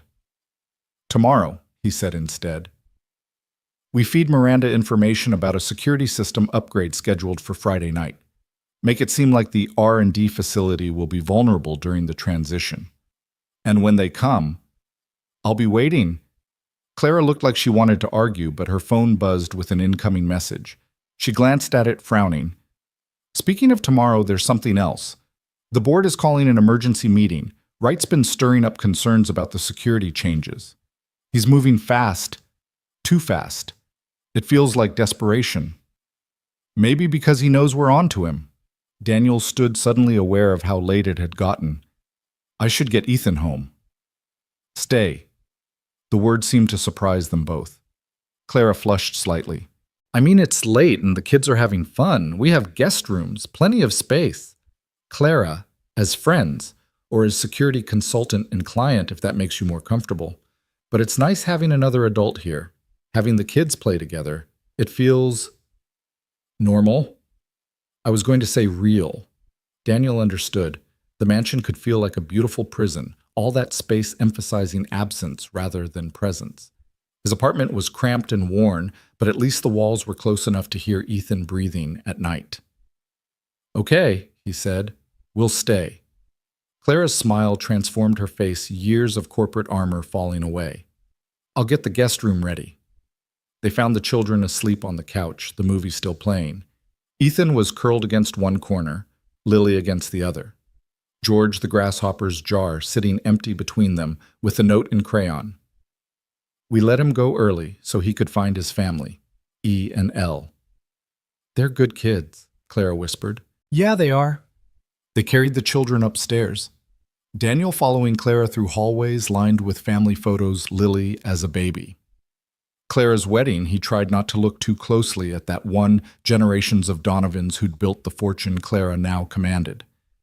The guest room was bigger than Daniel's entire apartment, with a bathroom that belonged in a hotel. Ethan stirred slightly as Daniel tucked him in, mumbling something about electromagnets before settling back into sleep. There are clothes in the dresser, Clara said from the doorway. My ex left them should fit well enough. Thank you. Daniel. She paused, silhouetted in the hallway light. What you said about being expendable. Promise me you won't do anything stupidly heroic. I can't promise that. Why not? Because protecting people is what I do. It's who I am. You knew that when you hired me. She was quiet for a long moment. Yes, I did. After she left, Daniel sat in the unfamiliar luxury of the guest room, listening to the house settle around him. Somewhere down the hall, Clara was probably lying awake too, running through scenarios and contingencies. They were similar that way, both incapable of turning off the vigilance that kept their children safe. His phone buzzed. A text from an unknown number, "You're making a mistake." Daniel's blood chilled. He typed back, "Who is this?" "Someone who knows what you're walking into. Donovan Tech isn't the target. Clara is." "Why should I trust you?" "Because I know about Sarah, about the medical bills, about how desperately you need this job. Walk away, Hayes. Take your son and disappear. What's coming isn't worth dying for." Daniel stared at the message, mind racing. Someone was trying to warn him off, which meant his investigation was hitting close to home. But the mention of Sarah, the implied threat to Ethan, that changed things. He forwarded the message to his old army contact, Jake, with a simple note, "Trace this." Then he did what he'd learned to do in Afghanistan when surrounded by unknown threats. He prepared for war. Morning came too soon, preceded by Ethan bouncing on the guest bed with enthusiasm that suggested he'd forgotten they weren't at home. Dad, Lily's mom, made pancakes, real ones, not from a box. Daniel caught his son mid-bounce. "Easy, buddy. Remember, we're guests here. Lily says we can come back next Sunday. Can we?" The hope in his son's voice was heartbreaking. How long since Ethan had a friend his own age? How long since they'd had a morning that felt like a family? We'll see. They found Clara and Lily in the kitchen, still in pajamas, flour dusting every surface. Lily was standing on a stool, carefully pouring batter onto a griddle while Clara supervised. "Ethan, I'm making butterfly pancakes. See you make circles, then add smaller circles for wings." "That's so cool, can I try?" Daniel met Clara's eyes over the children's heads. She looked softer in the morning light, younger, like the woman she might have been if life had taken different turns. "Sleep well?" she asked. "Well enough." He showed her his phone, the threatening message still on the screen. Her expression tightened, but she kept her voice light for the children's sake. "Interesting. We should discuss that over coffee." They maintained the pretense of a normal morning while the children made increasingly elaborate pancake shapes. But Daniel could see Clara's mind working, processing the new threat, even as she helped Lily flip a particularly ambitious butterfly. After breakfast, while the children played in the backyard, Daniel and Clara reconvened in her study. "Someone's scared," she said immediately. "Scared enough to threaten you directly. Or warn me." The tone was more warning than threat. Same difference. "Someone knows we're investigating and wants you to stop." She pulled up her laptop. "I've been thinking about the timeline. Marcus was terminated Thursday. Miranda accessed Lily's records Friday night. The threatening message came Sunday. They're scrambling, which makes them dangerous. Or sloppy." Clara's fingers flew across the keyboard. "I'm moving the security upgrade story to tomorrow night instead of Friday. Let's see how quickly they react." Daniel's phone rang. Jake calling back. "That number traces to a burner phone, but I got a location ping. Downtown Financial District. Mean anything? Daniel looked at Clara. Wright's office is downtown. So are about 1,000 other offices, Jake pointed out. But here's the interesting part. The phone was purchased with a credit card linked to a shell company. That shell company has ties to a Chinese investment firm that's been suspected of corporate espionage for years. Send me everything you have. Already in your email, and Danny, watch your six. These aren't amateurs. After Jake hung up, Daniel found Clara staring at him with an expression he couldn't read. You have military intelligence contacts investigating this? I have friends who owe me favors. That's not what I'm concerned about. If Chinese intelligence is involved, this is beyond corporate security. This is national security. All the more reason to handle it quietly. FBI involvement means congressional hearings, media attention, your stock price crashing. We can end this without any of that. Or we could all end up dead. Not on my watch. Clara laughed, but there was no humor in it. You can't protect everyone, Daniel. Despite what happened at the mall, you're not actually bulletproof. I don't need to be bulletproof. I just need to be faster than they expect. That afternoon, Daniel took Ethan home to get school clothes while Clara prepared for her board meeting. The apartment looked even shabbier after a night in Clara's guest room. Water stains on the ceiling, more prominent. The smell of mildew, more noticeable. Dad, Ethan said while packing his backpack, why don't we live somewhere nice like Lily's house? We live somewhere that's ours. That makes it nice. But wouldn't it be better if it was ours and nice? Daniel couldn't argue with 8-year-old logic. Maybe someday, buddy. Maybe with your new job. Maybe. As they drove back to drop Ethan at school, Mrs. Chen would pick him up later. Daniel noticed a car following them. Black sedan government plates keeping perfect distance. Not a threat, but a watcher. Someone wanted him to know he was being observed. He dropped Ethan at school with an extra-long hug, then drove to Donovan Technologies, the sedan still maintaining its distance. In the parking garage, Daniel got out and walked directly to the sedan, knocking on the driver's window. It rolled down to reveal a young woman with federal agent written all over her. Can I help you? Daniel asked pleasantly. Mr. Hayes, Agent Sarah Foster, FBI. We understand you've been investigating potential espionage at Donovan Technologies. I'm the security director. Investigating is my job. We'd like to cooperate with your investigation. I'll keep that in mind. Mr. Hayes, if foreign intelligence services are attempting to steal classified information, then I'll handle it and report to the proper authorities when I have evidence. Until then, I'm just a security guard doing his job. Agent Foster handed him a card. When you're ready to talk, call me. And Mr. Hayes, be careful. The people you're investigating have resources you can't imagine. So do I, Daniel said, thinking of Clara's determination and his own hard-won skills. So do I. Inside the building, he found chaos. Clara's emergency board meeting had leaked and the staff was buzzing with rumors. Janet met him at his office with a stack of reports and a worried expression. Mr. Wright's been making calls all morning, she said. He's trying to get the votes to override Miss Donovan's security changes. How many votes does he need? 7 of 12 board members. He has 5 confirmed, 2 leaning his way. Daniel did the math. If Wright succeeded, all their preparations would be worthless. Worse, it would signal to whoever was behind this that Donovan Technologies was vulnerable. He headed to the boardroom where raised voices could be heard through the closed doors. Security guards stood outside, looking uncomfortable. Through the glass panels, Daniel could see Clara at one end of the table, Wright at the other, the remaining board members arrayed between them like spectators at a gladiator match. His phone buzzed. Clara, Wright's about to call for a vote. I need something. Anything. Daniel thought fast. He couldn't enter the boardroom without cause, but he could create cause. He pulled out his phone and triggered the building's security alert, not the full evacuation, just the executive protection protocol. The boardroom doors locked automatically. The security guards looked to Daniel for instruction. Potential threat identified, he said loudly enough to be heard inside. Executive protection protocol in effect until cleared. Wright's face appeared at the glass, furious. This is ridiculous. You can't lock us in here.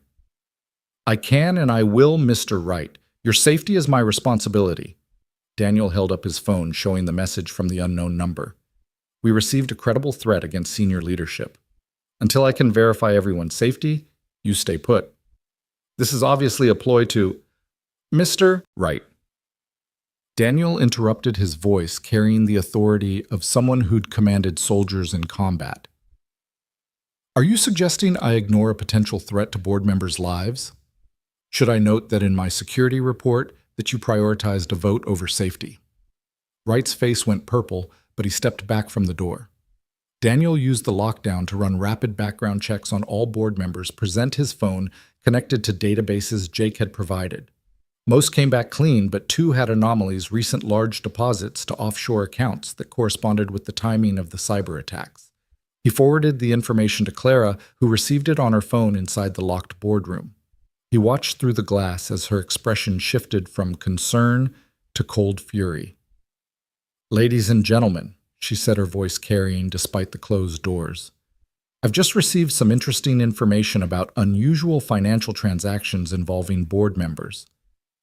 Mr. Patterson, Mr. Reeves, would you care to explain the recent deposits to your Cayman Island accounts? The 2 men went white. Wright started to protest, but Clara raised her hand. The FBI is already aware of these transactions. Agent Foster is in fact waiting in the parking garage. Now we can handle this quietly with resignations and cooperation, or we can handle it publicly with handcuffs and perp walks. Your choice, gentlemen. Patterson broke first. It wasn't supposed to be like this. They said it was just competitive intelligence, nothing treasonous. Clara's voice was dangerously soft. We don't know names. Everything went through Wright. All eyes turned to the CFO, who was backing toward the wall. This is entrapment. You can't prove anything. Actually, Daniel said through the intercom, we can. Your computer's been monitored for the last 48 hours, Mr. Wright. Every email, every file transfer, every communication with your handlers.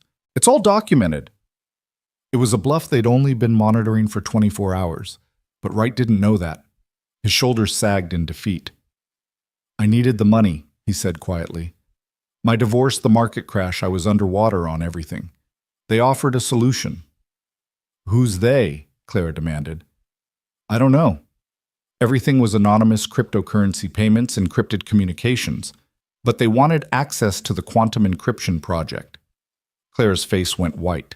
The quantum encryption project was their most classified work, worth billions to the Defense Department and priceless to foreign governments. When? She asked. Tomorrow night, during the security upgrade. They knew the systems would be cycling vulnerabilities exposed. Daniel felt the pieces click into place. Tomorrow night's trap had just become real. I'll call the FBI, Clara said. No. Daniel's voice was firm. Let them come. But now we know exactly what they're after and when they'll strike. We can be ready. You want to let foreign agents infiltrate my building? I want to catch them in the act with evidence that will stand up in court and send a message to anyone else thinking about trying this. Clara looked at him through the glass, a dozen arguments visible in her eyes. Then she nodded. Clear the lockdown, Mr. Hayes. We have preparations to make. Daniel released the locks, watching as security escorted Wright, Patterson, and Reeves out in handcuffs. Agent Foster had been happy to accept his call. The remaining board members sat in shocked silence.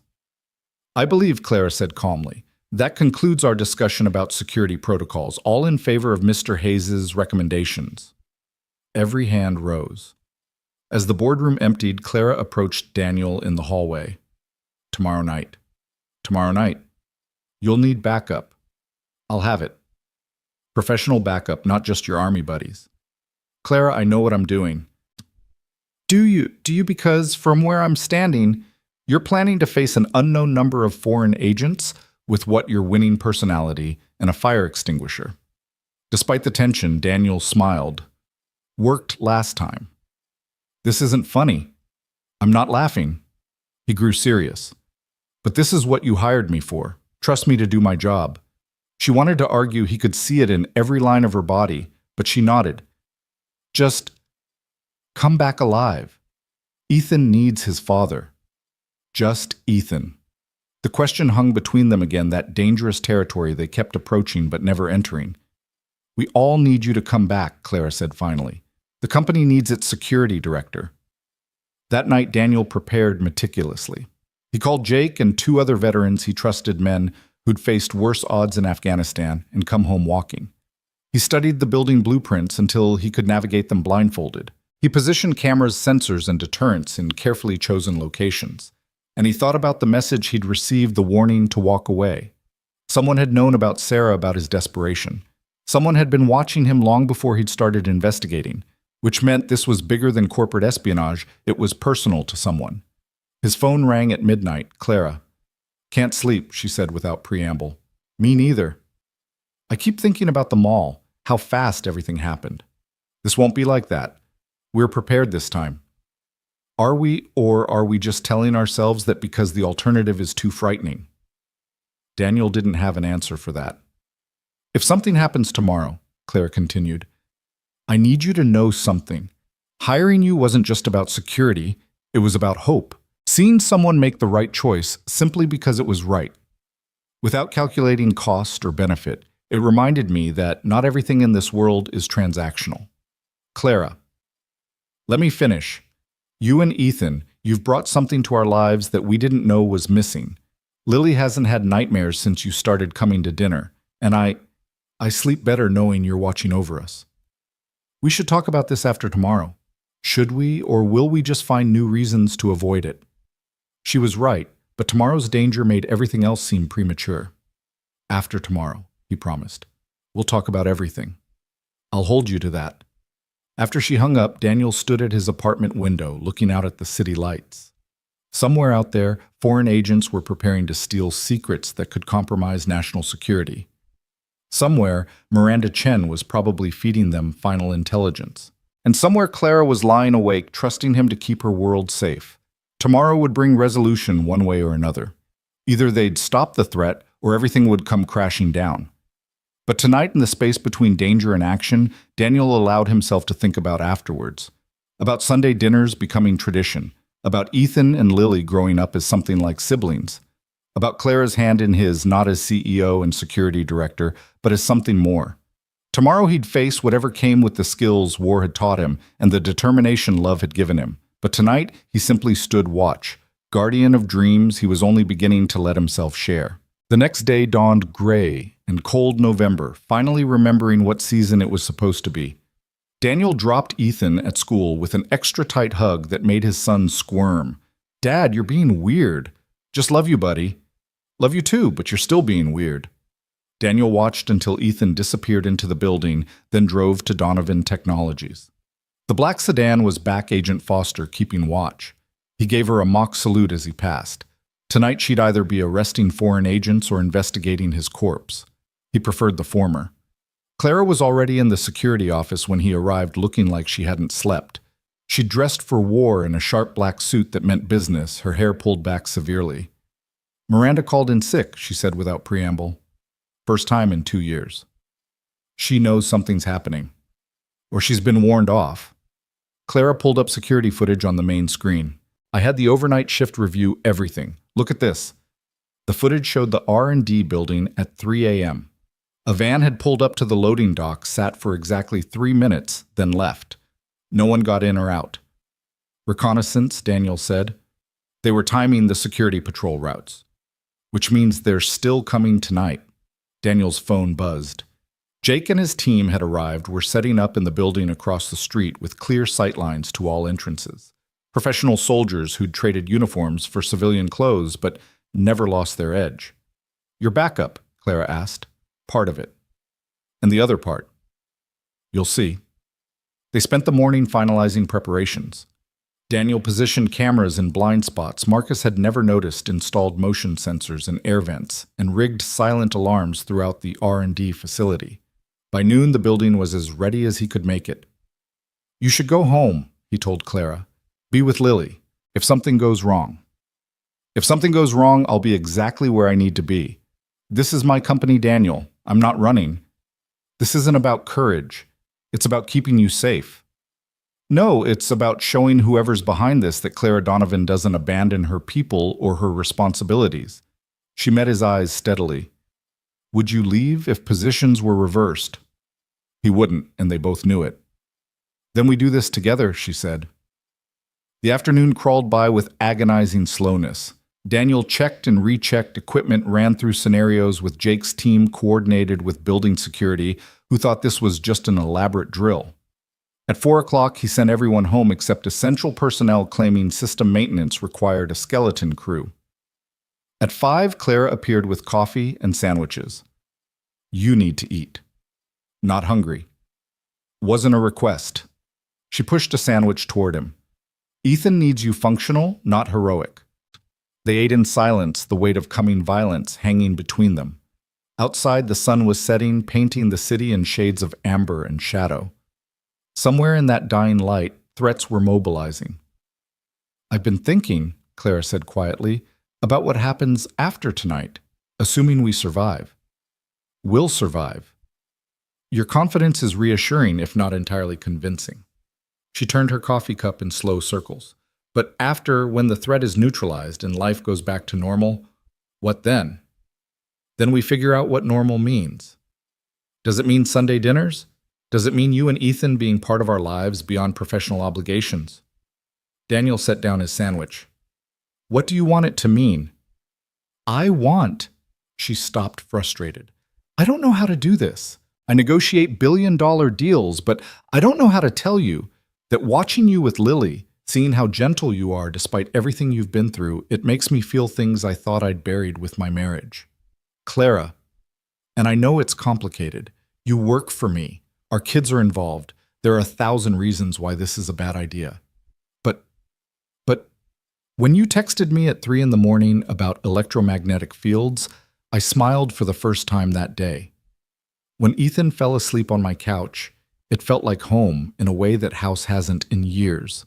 When you look at me, you see Clara, not the CEO or the billionaire or the divorcee, just Clara.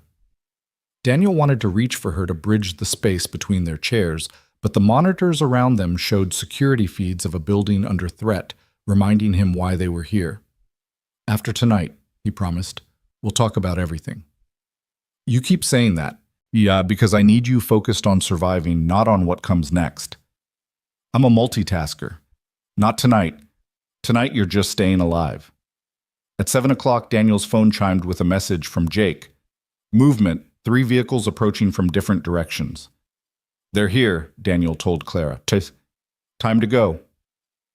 They moved to the security command center, a reinforced room with monitors showing every angle of the building.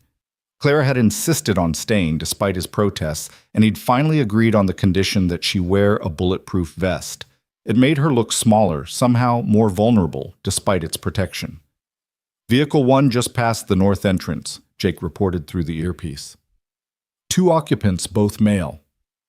Vehicle 2 coming up on the south loading dock, another teammate added.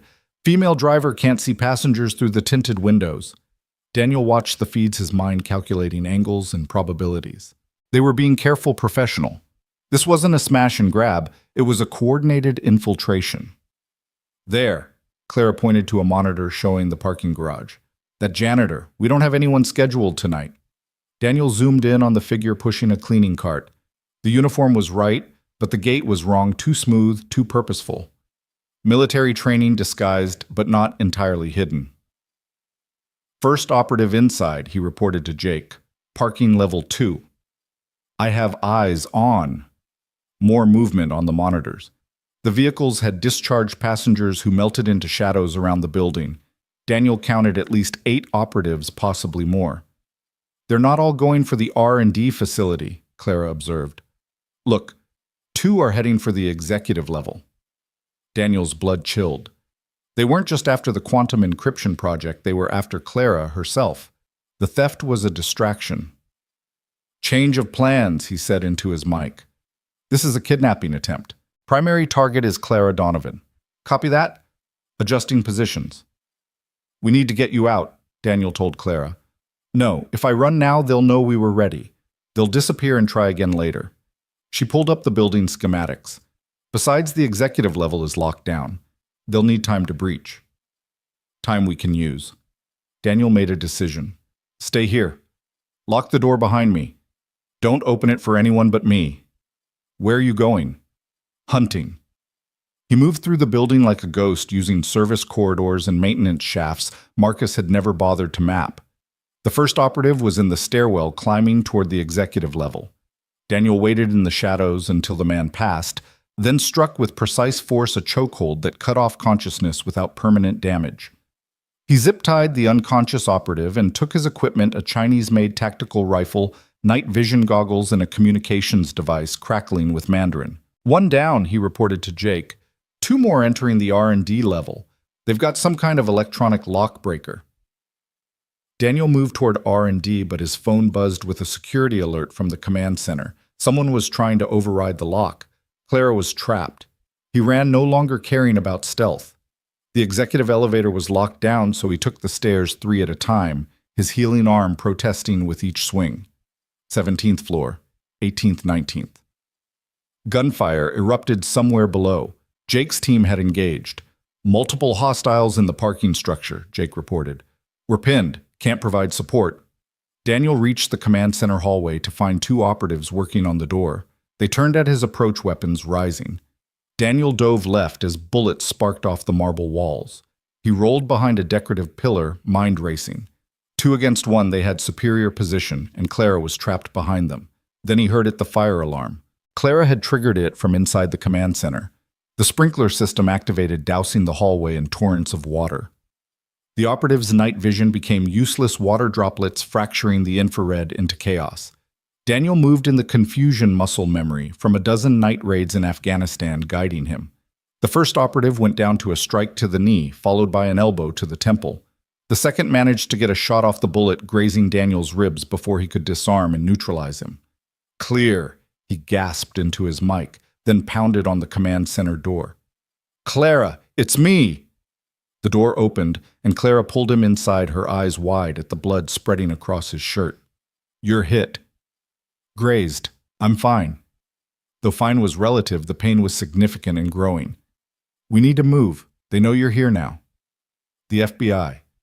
20 minutes out, according to Jake. We need to survive until then." Through the monitors, they could see chaos throughout the building. Jake's team had engaged multiple operatives in the parking structure. Security guards were in firefights they'd never trained for. And somewhere Miranda Chen was probably coordinating it all. "There," Clara pointed to a monitor. "Is that?" Daniel looked and felt his blood run cold. Ethan was on the screen, standing in the lobby with Mrs. Chen. Not Miranda, Mrs. Chen, his neighbor, looking terrified as armed operatives surrounded them. "No," Daniel breathed. "No, no, no." His phone rang. Unknown number. "Mr. Hayes," a cultured voice with a slight accent said, "I believe we have something that belongs to you. If you hurt him. We have no interest in hurting children, but you have something we want, and now we have leverage." "What do you want?" "Clara Donovan, bring her to the lobby. You can take your son and go. Everyone wins." Daniel looked at Clara, who'd heard everything through the phone's speaker. She was already shaking her head. "That's not happening," Daniel said. "Then your son will pay for your stubbornness." The line went dead. Daniel stood frozen for a moment, every instinct screaming in different directions. Save Ethan. Protect Clara. Complete the mission. Be a father. Be a soldier. "Go," Clara said quietly. "What?" "Go save your son.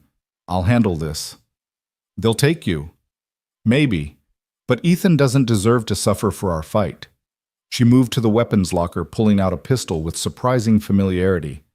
"I'm not helpless, Daniel. Go." "I can't leave you. You can't let them hurt Ethan. We both know that." She checked the pistol's magazine with practiced ease. "Besides, I have backup coming. 20 minutes. Is forever when your child is in danger. I know. Go." Daniel looked at her, this remarkable woman who was willing to face danger alone so he could save his son. "I'm coming back for you. I'm counting on it." He ran for the stairs, taking them so fast he nearly fell twice. Into his mic, "Jake, they have Ethan in the lobby. Multiple hostiles. Copy. We're trying to break through, but they've got us pinned. I'm going in alone. That's suicide. That's fatherhood." Daniel reached the second floor and stopped. Going through the main lobby entrance would get him and Ethan killed. But the maintenance tunnels Marcus had never mapped connected to the lobby's ventilation system. He could come up behind them. He He crawled through dusty vents, following the sound of voices, until he could see through a grate. 8 operatives in tactical gear, Mrs. Chen holding Ethan's hand in the center of their formation. His son's face was pale, but determined, that Hayes' stubbornness already showing through fear. "My dad's gonna stop you," Ethan was saying with complete confidence. "He stopped the bad man at the mall." One operative laughed. "Your father is one man. We are many." "He's not just one man," Ethan said. "He's my dad." The simple faith in those words nearly broke Daniel's composure. He positioned himself above the group, calculating angles. 8 operatives, all armed, all alert. He had one partially loaded rifle in surprise. Then he saw movement on the monitors visible through the security desk. Clara was on the move, but not running. She was heading toward the lobby, pistol in hand. "No," Daniel whispered. She was going to trade herself for Ethan. He had seconds to act before she arrived, and everything went to hell. Daniel kicked out the grate and dropped 15 feet onto the nearest operative. The man crumpled under the impact. Daniel rolled, came up firing. 2 more operatives down before they could react. Ethan down. His son dropped flat, pulling Mrs. Chen with him. Daniel moved through the chaos like death itself, every motion precise and lethal. Another operative fell to a strike that shattered his larynx. The 5th took a bullet to the shoulder that spun him into a marble pillar. The remaining 3 had recovered from their surprise and were returning fire.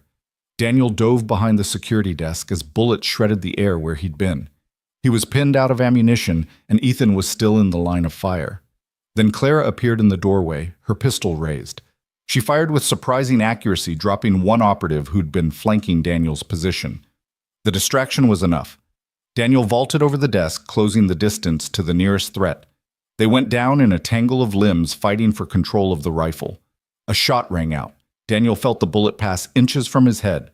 The last operative had a clear shot and was lining up another. Dad, Ethan, had grabbed a fallen operative's weapon, the rifle almost as big as he was. He was trying to lift it to help, but he was 8 years old and the weapon was too heavy. The operative turned toward the boy, and Daniel saw his own death in that motion. Not his death, Ethan's. His son was about to die because Daniel had brought violence into their lives. Time slowed. Daniel threw himself forward, knowing he wouldn't make it in time. Clara fired, but her angle was bad. The operative's finger tightened on the trigger. The lobby's glass doors exploded inward. Agent Foster and a full FBI tactical team poured through, weapons raised.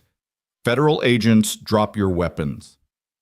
The last operative hesitated for a fraction of a second, calculating odds. It was enough. Foster's team fired simultaneously, and the threat dropped. "Clear," Foster shouted. "Building secure." Daniel reached Ethan in 2 strides, dropping to his knees and pulling his son against his chest. "I've got you. I've got you, buddy." "I knew you'd come," Ethan whispered against his shoulder. "You always come." Over Ethan's head, Daniel met Clara's eyes. She was pale but steady, the pistol still in her hand. She'd come to trade herself for his son. The weight of that sacrifice, that willingness to die for a child who wasn't even hers, hit him like a physical blow. "Thank you," he mouthed. She just nodded, then moved toward them. "Are you okay?" she asked Ethan. "I'm okay. You were really cool with that gun, Miss Donovan." "My father insisted I learn. Never thought I'd need it." She looked at Daniel. "You're bleeding. Again." He glanced down at his ribs where the graze had reopened, adding fresh blood to his shirt. "Becoming a habit. One you should break." Agent Foster approached, weapon holstered, but expression severe. "Mr. Hayes, Miss Donovan, we need statements, and medical attention for you, Hayes." "Statements can wait," Claire said in her CEO voice. "Mr. Hayes needs a hospital, and this child needs to go home." "Ma'am, this is a crime scene." "This is my building, Agent Foster. We'll give you full cooperation, but not until everyone's been treated and safe." She pulled out her phone. "I'm calling my lawyer. He'll coordinate with your office." Foster looked like she wanted to argue, but something in Clara's expression stopped her. "Fine, but I want full statements within 24 hours. "You'll have them." The paramedics arrived, swarming Daniel despite his protests. The ribs were indeed just a graze, but he'd torn something in his shoulder during the fight. They wanted to transport him, but he refused. "I'm not leaving my son." "Dad, I'm okay," Ethan said with that resilience children somehow possessed. Mrs. Chen is here. You should go get fixed. Mrs. Chen, who'd been silent through everything, finally spoke. I'm so sorry, Daniel. They came to my apartment, said they'd hurt my grandchildren if I didn't bring Ethan. I didn't know what else to do. It's not your fault. Daniel squeezed her shoulder. Anyone would have done the same. Jake appeared, his team having cleared the rest of the building. 12 operatives captured or neutralized. No casualties on our side except your ribs. The R&D facility is secure. They never got near the quantum project. Because that was never the real target, Clara said. I was. Why? Foster asked, having overheard. Ransom leverage. Control, Clara answered. Whoever's behind this wanted to control Donovan Technologies' defense contracts. Taking me would have given them that. We'll find out who's responsible, Foster promised. The operatives will be interrogated. But Daniel had a feeling the operatives were just hired guns mercenaries who knew nothing about their real employers. The true puppeteers would remain hidden, planning their next move. We should go, Clara said. All of us. My house has better security than this building right now. I can't impose, Mrs. Chen started. You protected Ethan as best you could. You're not imposing. Claire's tone brooked no argument. We're all going, together. They formed an odd convoy. Clara's bulletproof SUV FBI escort vehicles. Jake's team following at a distance. Daniel sat in the back with Ethan pressed against his good side. Clara on the other side with her hand resting on Ethan's shoulder. The gesture was so naturally maternal, it made Daniel's chest tight. Miss Donovan, Ethan said quietly as they drove through the city. Yes. Are you and my dad friends now? Like real friends? Clara and Daniel exchanged glances over his head. Yes, Clara said simply. Real friends. Good. Because Lily needs a friend like my dad. Someone who keeps the bad people away. We all need friends like that, Clara agreed. At the estate, Helena had somehow prepared for their arrival guest rooms, ready hot food waiting, that magical housekeeper ability to anticipate needs. Lily ran to Clara, then surprised everyone by hugging Daniel too. Mommy said you stopped bad people again, she said against his leg. You're really good at that. Too good, Clara murmured, but she was smiling. They settled Ethan and Mrs. Chen in guest rooms, FBI agents taking positions around the property. Jake's team set up their own perimeter military paranoia, not trusting federal competence. The house became a fortress of overlapping security. Later, after the children were asleep and Mrs. Chen had been given a sedative by Clara's personal physician, Daniel found Clara in her study. She'd changed out of her tactical clothes into soft pajamas that made her look younger, more vulnerable. Quite a day, she said, pouring 2 glasses of what was probably obscenely expensive scotch. Not exactly how I planned it. No. She handed him a glass. You mean you didn't plan to fight 12 operatives, get shot again, and traumatize your son? The getting shot part is becoming an unfortunate pattern. They drank in silence for a moment, the weight of survival settling over them. You came for Ethan, Daniel said finally. You were going to trade yourself. Of course I was. He's 8 years old. He doesn't deserve to be collateral damage in adult wars. Neither do you. I'm not 8. I know what I signed up for when I took defense contracts. She stared into her glass. But seeing him there terrified but trying to be brave, I couldn't let them hurt him, even if it meant, don't. Daniel set down his glass and moved closer. Don't even think it. Why not? You think it every time you throw yourself between danger and someone else. That's different. Because you're expendable. She laughed bitterly. We've had this conversation. Because I'm trained for it. So am I, apparently. Did you see that shot I made? My father would be proud. They were standing close now, the space between them charged with more than adrenaline aftermath. Clara, Daniel said softly, what are we doing? I don't know. Surviving, protecting our children, pretending we're not falling for each other. The admission hung in the air like a challenge. I work for you, Daniel pointed out. I'll fire you. I'm poor. I don't care. Our kids already love each other. Lily asked if Ethan could be her brother. Daniel felt his resistance crumbling. This is complicated. Everything worth doing is... Clara set down her own glass and stepped closer. Daniel, I've spent 3 years building walls to protect myself and Lily. You walked through them like they weren't even there. That terrifies me and thrills me in equal measure. I'm not good at relationships. Sarah was the only woman I ever... And Richard was supposed to be my forever. We're both broken, Daniel. Maybe that's why we fit. She reached up her hand, touching the blood that had dried on his shirt. You keep bleeding for us. I'll stop if you want. Never. She looked up at him, and he saw everything in her eyes: fear, hope, desire, trust. I need you to keep being exactly who you are. The man who saves little girls in yellow dresses. The father who teaches electromagnets. The soldier who stands between danger and innocence. And what do you need for yourself? Just you. Complicated, heroic, stubborn you. Daniel kissed her, then weeks of tension and fear and growing love crystallizing into a single moment. She tasted like expensive scotch and possibility like Sunday dinners and shared custody of each other's hearts. When they pulled apart, both breathing unsteadily, Clara smiled. That's going to make staff meetings interesting. You could fire me, Daniel suggested. Avoid the awkwardness. Nice try, you're stuck with this job. With us. Promise. I promise. Although you have to stop getting shot. It's bad for my insurance premiums. They stood together in the study, two damaged people who'd found something worth protecting in each other. Outside, federal agents and Army veterans kept watch. Upstairs, their children slept safely. And somewhere in the city, threats regrouped and reconsidered. But tonight, in this moment, they were safe. They were together. They were becoming something neither had dared hope for, a family born not from blood, but from choice, from sacrifice, from the simple act of running toward danger instead of away. Stay, Clara said softly. Not in the guest room. Stay with me. Daniel thought of all the reasons he shouldn't professionalism timing the example for their children. Then he thought of Clara facing down armed operatives to save his son of Lily's arms, around his neck of Sunday dinners and butterfly pancakes. Okay, he said simply. They went upstairs together, checking on both children first.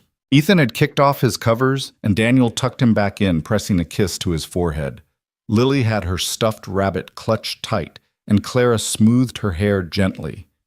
In Clara's room, a space that managed to be both elegant and warm, they lay together fully clothed on top of the covers, neither ready for more than proximity. Daniel's ribs ached, his shoulder throbbed, but Clara's head on his good shoulder made the pain irrelevant. What happens tomorrow? She asked in the darkness. We deal with the FBI, we strengthen security, we figure out who's really behind this. I meant with us. We tell the kids, we weather the gossip, we make it work. You make it sound simple. The important things usually are. It's everything else that's complicated. Clara was quiet for so long he thought she'd fallen asleep. Then, Daniel, yeah, thank you for saving my life. Again, thank you for being worth saving. She laughed softly against his chest. I'm difficult, demanding, and I'll probably try to control everything. I'm stubborn, overprotective, and I'll definitely resist your control. We're going to fight. Probably. The board will have opinions. Definitely. The media will have a field day. Let them. She lifted her head to look at him in the darkness. You're really not scared of any of that. I'm scared of lots of things. Losing Ethan, failing to protect you and Lily, the Honda finally dying completely. He touched her face gently, but I'm not scared of fighting for this. For us. Even if it's hard. Especially if it's hard. The easy things aren't worth much. Clara kissed him again, soft and sure. I'm keeping you Daniel Hayes, you and your son and your terrible car and your hero complex. And I'm keeping you Clara Donovan, you and your daughter and your mansion and your tendency to face down armed operatives. They lay together as the house settled around them, as their children slept safely, as the world outside continued its dangerous spin. Tomorrow would bring complications, FBI investigations, media attention, the challenge of blending two very different families. But tonight they had this two people who'd found each other across an impossible divide, who'd chosen love over fear, trust over isolation. 6 months later, spring had transformed the estate's gardens into a riot of color that served as the backdrop for an unlikely gathering. The company picnic, Clara's first attempt at breaking down the walls between executive leadership and regular employees, sprawled across the manicured lawns with a democratic chaos that would have horrified the previous board of directors. Daniel stood at the grill wearing an apron that said, "World's Okayest Dad," a Father's Day gift from Ethan that had made Clara laugh until she cried. Around him, Donovan Technologies employees mingled with their families, the rigid corporate hierarchy temporarily suspended in favor of hamburgers and potato salad. "You're burning the burgers," Jake observed now, officially part of the security team as deputy director. "I'm caramelizing them," Daniel corrected, though he quickly flipped the suspicious-looking patties. "Is that what we're calling it?" Across the lawn, Clara was deep in conversation with Agent Foster, who'd become something of a regular visitor in the months since the attempted kidnapping. The FBI investigation had uncovered a web of corporate espionage stretching from Beijing to Silicon Valley, with tentacles in a dozen American companies. Miranda Chen had been arrested trying to flee the country, turning state's evidence in exchange for a reduced sentence. She'd been recruited through blackmail about her brother's gambling debts, a reminder that everyone had vulnerabilities. Wright Patterson and Reeves had all been convicted of conspiracy and espionage, their sentences ranging from 15 to 25 years. The Chinese operatives had been quietly deported in a prisoner exchange that never made the news. And somewhere in Beijing, someone had learned that Donovan Technologies was no longer an easy target. Dad, Ethan, ran up Lily close behind. They were both grass-stained and grinning, having discovered that rolling down the estate's main hill was the height of entertainment. "Can we have ice cream before lunch?" "That's not how meals work, buddy." "But Miss Clara said it was okay if you said it was okay," Lily added, employing the kind of circular logic that 8-year-olds excelled at. Daniel looked over at Clara, who was studiously not meeting his eye while obviously fighting a smile. "Did she now?" "She said you're a pushover for strawberry ice cream," Ethan added helpfully. "Traitor," Daniel called to Clara, who finally looked over and shrugged innocently. "Fine, 1 scoop each, but you eat real food after." The children scampered off toward the ice cream station that had been Lily's specific request for the picnic. Daniel watched them go, still, sometimes amazed at how seamlessly they'd become siblings in all but blood. Ethan now had his own room at the estate right next to Lily's. They attended the same private school Clara had insisted on paying the tuition despite Daniel's protests. They fought and made up with the casual intensity of family. "You've gone soft," Jake observed. "The Daniel Hayes I knew in Kandahar would never have caved on ice cream before lunch." "The Daniel Hayes didn't have 2 kids giving him puppy eyes." "2 kids, huh?" Daniel didn't answer, but his eyes found Clara again. She'd changed out of her CEO armor into sundress that made her look years younger, her hair loose in the spring breeze. As if sensing his gaze, she glanced over and smiled that private smile that was just for him. They'd been navigating their relationship with careful deliberation these past months. Clara had restructured the corporate hierarchy, so Daniel no longer reported directly to her, avoiding any ethical complications. They'd introduced the relationship to the board as a fait accompli weathering. Thomas Wright's replacement snide comments about inappropriate workplace romance with unified indifference. The media had been predictably sensational. From hero to executive suite, the security guard who won the billionaire's heart had been one of the tamer headlines. But after a few weeks of finding nothing scandalous beyond 2 single parents falling in love, they'd moved on to other prey. The real challenge had been smaller, more personal. Learning to blend their vastly different worlds. Daniel still drove the Honda, though it now shared garage space with Clara's Bentley. He'd kept the apartment for a while, needing that anchor to his old life, but had finally let it go last month when Ethan asked why they were paying for a place they never slept at. "Incoming," Jake warned, and Daniel turned to see Helena approaching with a phone. "Mr. Hayes, sorry to interrupt. There's a call for you. They say it's urgent." Daniel took the phone, expecting a security issue. Instead, a familiar voice made his blood run cold. "Staff Sergeant Hayes, this is Colonel Mitchell from Pentagon Intelligence." "Colonel, it's been a while." "Too long. Listen, we have a situation. The technology you protected at Donovan, the quantum encryption, we need someone with your specific expertise for a consultation.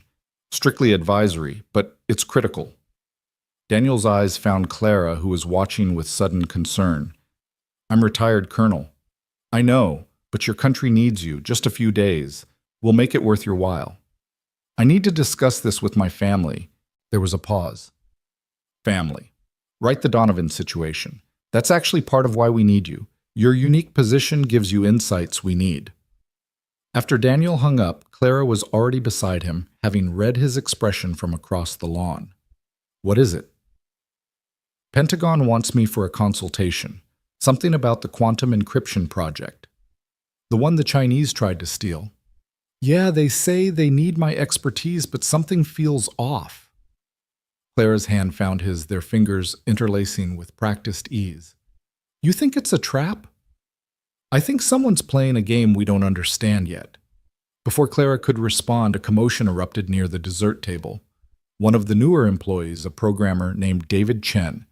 No relation to Miranda, had collapsed. Daniel moved instantly, his combat medical training kicking in. The man was convulsing foam at his mouth, suggesting poisoning. Everyone back, Daniel ordered, checking the man's vitals. Jake, call 911. Nobody touch any of the food. Clara was already on her phone with security locking down the estate. Parents grabbed children, the festive atmosphere evaporating into controlled panic. Daniel worked to keep David stable, but he could see they were losing him. Who had access to the food? Clara demanded of Helena. The catering company. They've done our events for years. Daniel's mind raced.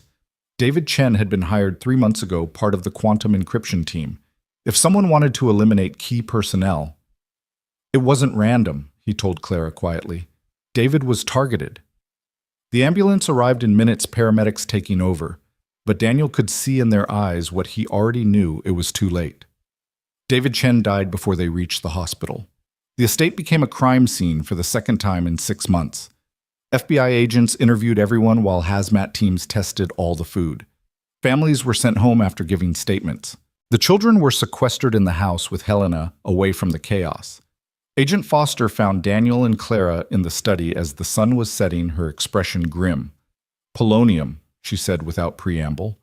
Traces in his coffee cup. This was assassination, not mass poisoning.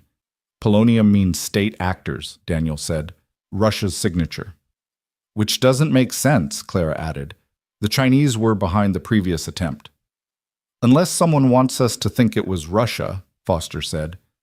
Chen was working on something specific within the quantum project, wasn't he? Clara nodded slowly. A vulnerability assessment. He'd found potential weaknesses in the encryption that needed patching. Weaknesses someone might not want patched, Daniel concluded. Someone who's planning to exploit them. Foster's phone rang. She listened, her face paling. There's been another poisoning in Seattle. Another programmer working on quantum encryption for Boeing. It's starting, Daniel said. Someone's eliminating everyone who could stop them from breaking the encryption. But why now? Clara asked. Why wait 6 months? Daniel's phone buzzed with a text from Colonel Mitchell. Have you considered our offer? Time is of the essence. The pieces clicked into place with sickening clarity. Because they needed time to position their assets. The Pentagon consultation isn't real. Someone's trying to get me away from here. Away from protecting Clara, Foster added. You've become too good at your job, Hayes. They can't get to her with you here. So they remove me with a fake Pentagon summons, then make their move. Daniel stood pacing. We need to verify if Colonel Mitchell is real. Foster was already on it, making calls. 5 minutes later, she had an answer. Colonel Mitchell retired 2 years ago. Whoever called you was using his identity. The implications were chilling. Someone had penetrated military intelligence databases, stolen identities, and was systematically eliminating obstacles to stealing the quantum encryption technology. This wasn't corporate espionage anymore. It was an act of war. We need to move Clara and Lily to a secure location, Daniel said. No. Clara's voice was firm. We tried running and hiding after the last attempt. It didn't work. They just waited and planned something worse. This is different. They're killing people now. One person, targeted specifically. Clara moved to the window looking out at the grounds where hours ago families had been laughing. If I run every time someone threatens me, I'll never stop running. Neither will Lily. Clara. Besides, she turned back to them. They don't want me dead. If they did, they had 6 months to make it happen.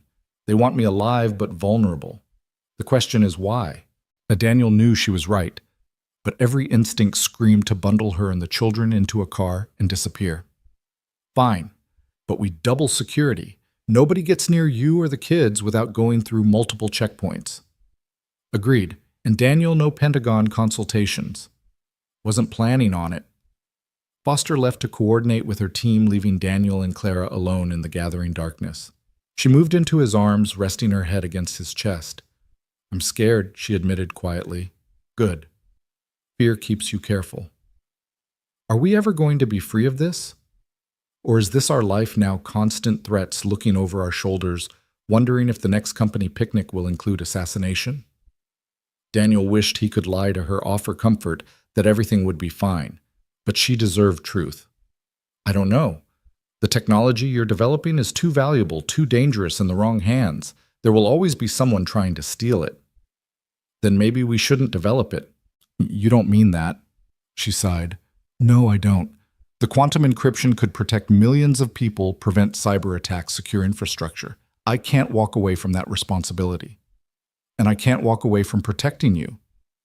Even if it puts Ethan at risk. That was the question that haunted Daniel's nights. Every threat to Clara was a potential threat to his son. But walking away wouldn't make them safer. Whoever was behind this had already shown they knew about Ethan, had used him as leverage once before. Ethan's already at risk just by being my son. At least here with you, we have resources to protect him. Clara pulled back to look at him. That's not the only reason you stay. No, Daniel admitted. I stay because I love you, because Ethan loves you and Lily, because somewhere in the last 6 months we became a family. A complicated, danger-prone, definitely dysfunctional family. The best kind. She kissed him then, soft and desperate, a promise and a plea wrapped together. When they pulled apart, both heard footsteps in the hallway. Ethan and Lily appeared in the doorway, both in pajamas, both looking worried. Is the bad man gone? Lily asked. Which bad man, sweetheart? Clara asked gently. The one who hurt Mr. David. Daniel and Clara exchanged glances. They'd tried to keep the children away from the chaos, but kids always knew more than adults thought. He's gone, Daniel said, but we're being very careful to make sure nobody else gets hurt. Is that why there are more guards? Ethan asked. Jake said we're adding 12 more people to the security team. That's part of it, buddy.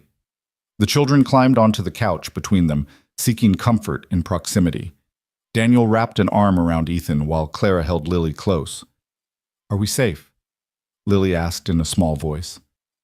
Yes, Clara said firmly. Daniel keeps us safe. And Mom keeps us safe too. Ethan added the word Mom, coming naturally, now when referring to Clara. She's really smart and tough. We keep each other safe, Daniel corrected. That's what families do. They sat together as full darkness fell, the weight of threat balanced against the warmth of belonging. Outside, additional security took positions around the estate.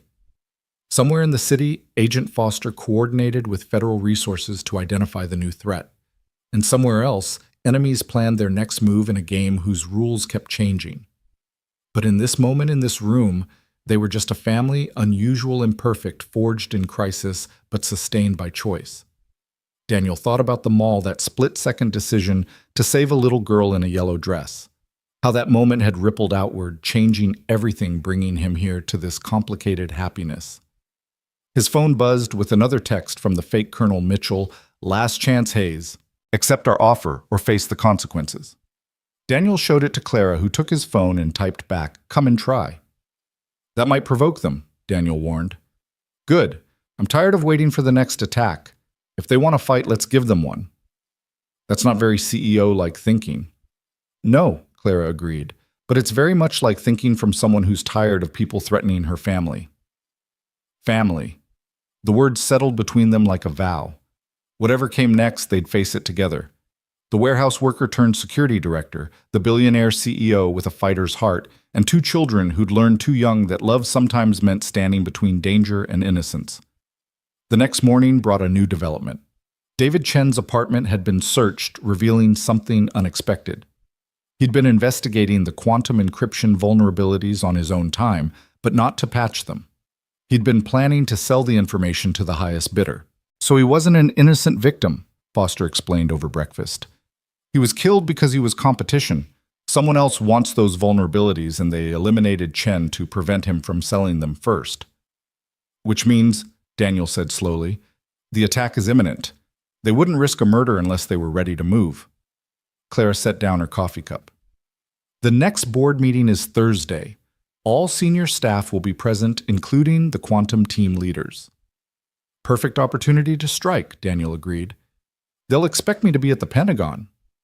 So we give them what they expect, Clara said, that dangerous gleam in her eye that appeared when she was planning something devious. You publicly leave for Washington. Make sure everyone knows you're gone.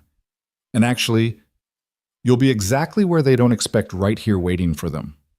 It was risky using themselves as bait again, but they'd learned something important over the last 6 months. The best defense was sometimes a carefully orchestrated offense. Ethan and Lily go to your mother's in Florida, Daniel insisted. Non-negotiable.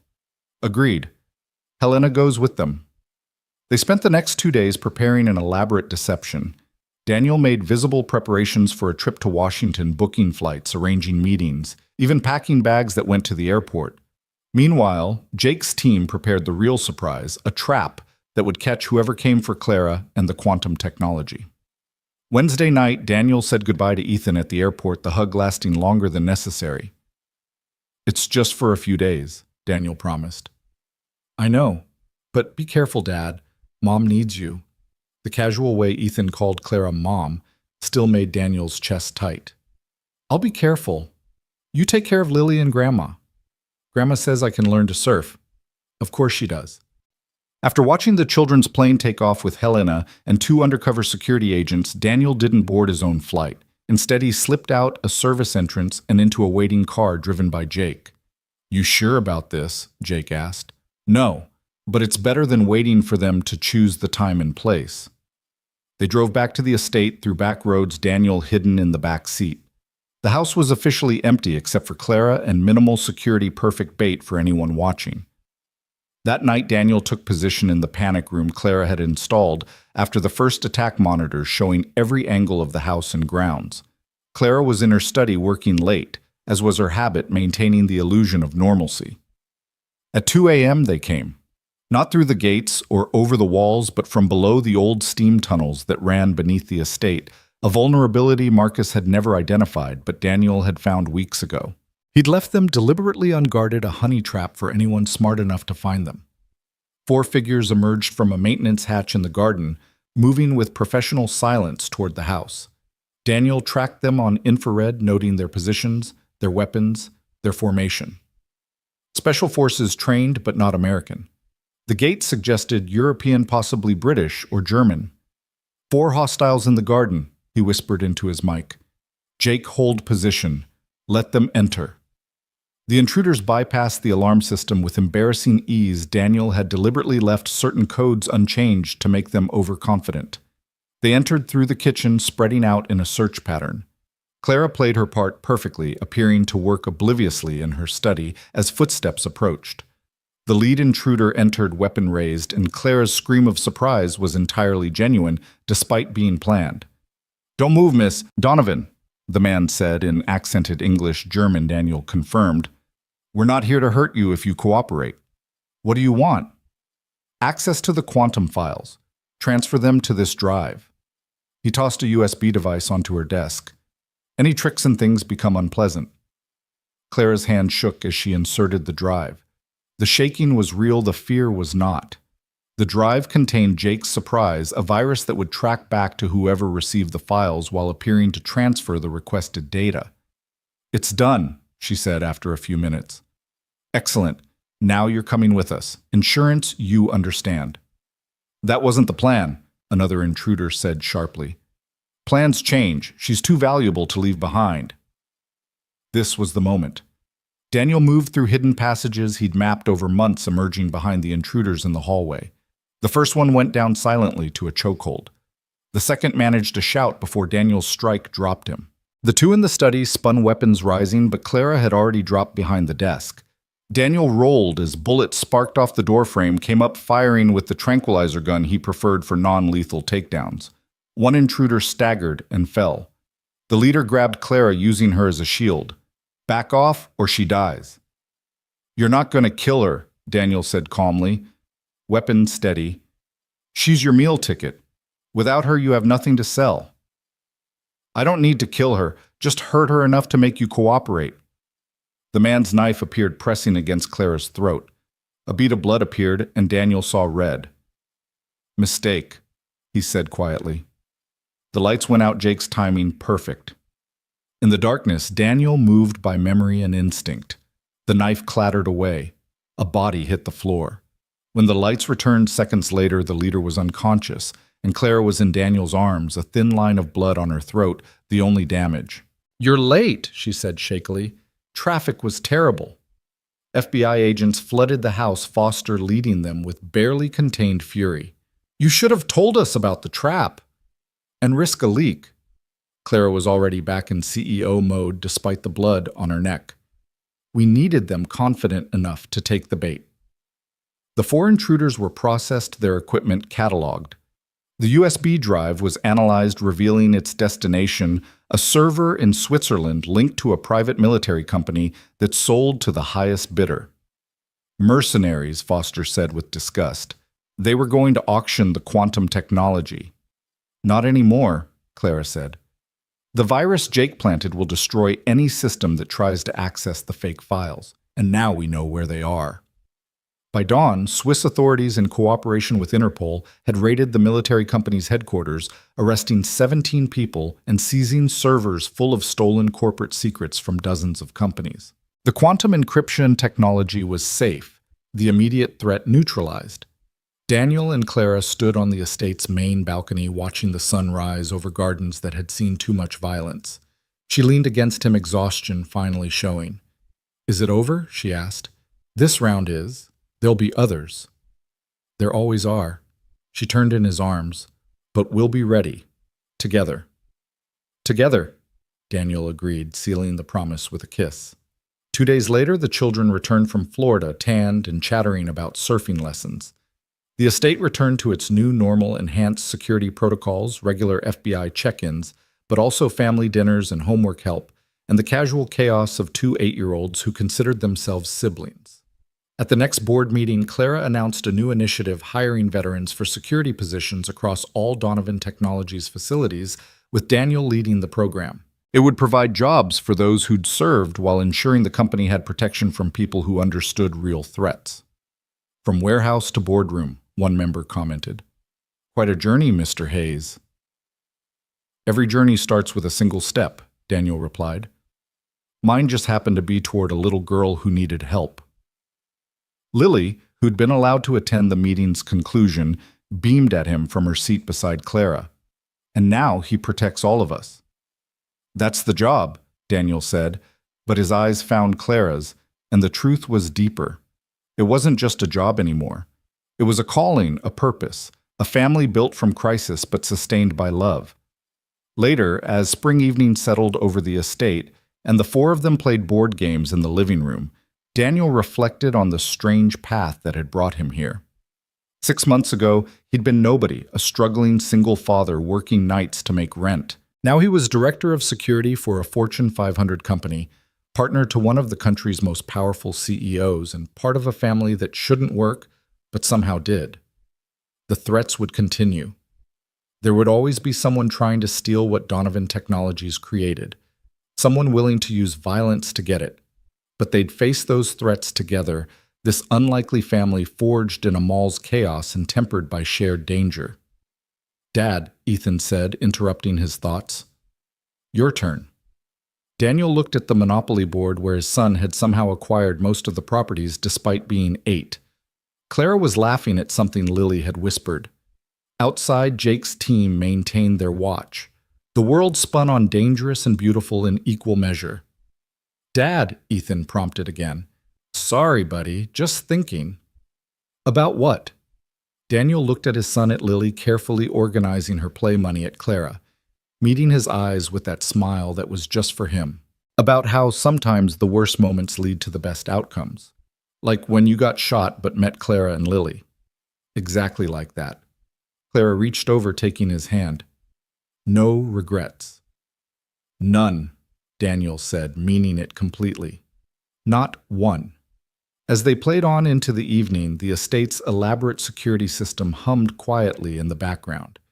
Jake's team kept their vigil, and somewhere in the night, new threats were undoubtedly forming. But in this room, in this moment, they were simply a family, unexpected, imperfect, and absolutely worth every risk. The game continued, Ethan's business empire growing while Lily staged a comeback with strategic hotel placement. Clara played with ruthless efficiency that made Daniel laugh. And outside, spring continued its patient transformation of the world, promising new growth from ground that had seen too much conflict. They were safe. They were together. They were home. And that Daniel thought, as Ethan crowed about another monopoly, was worth any price, even taking a bullet in a mall for a stranger who'd become everything.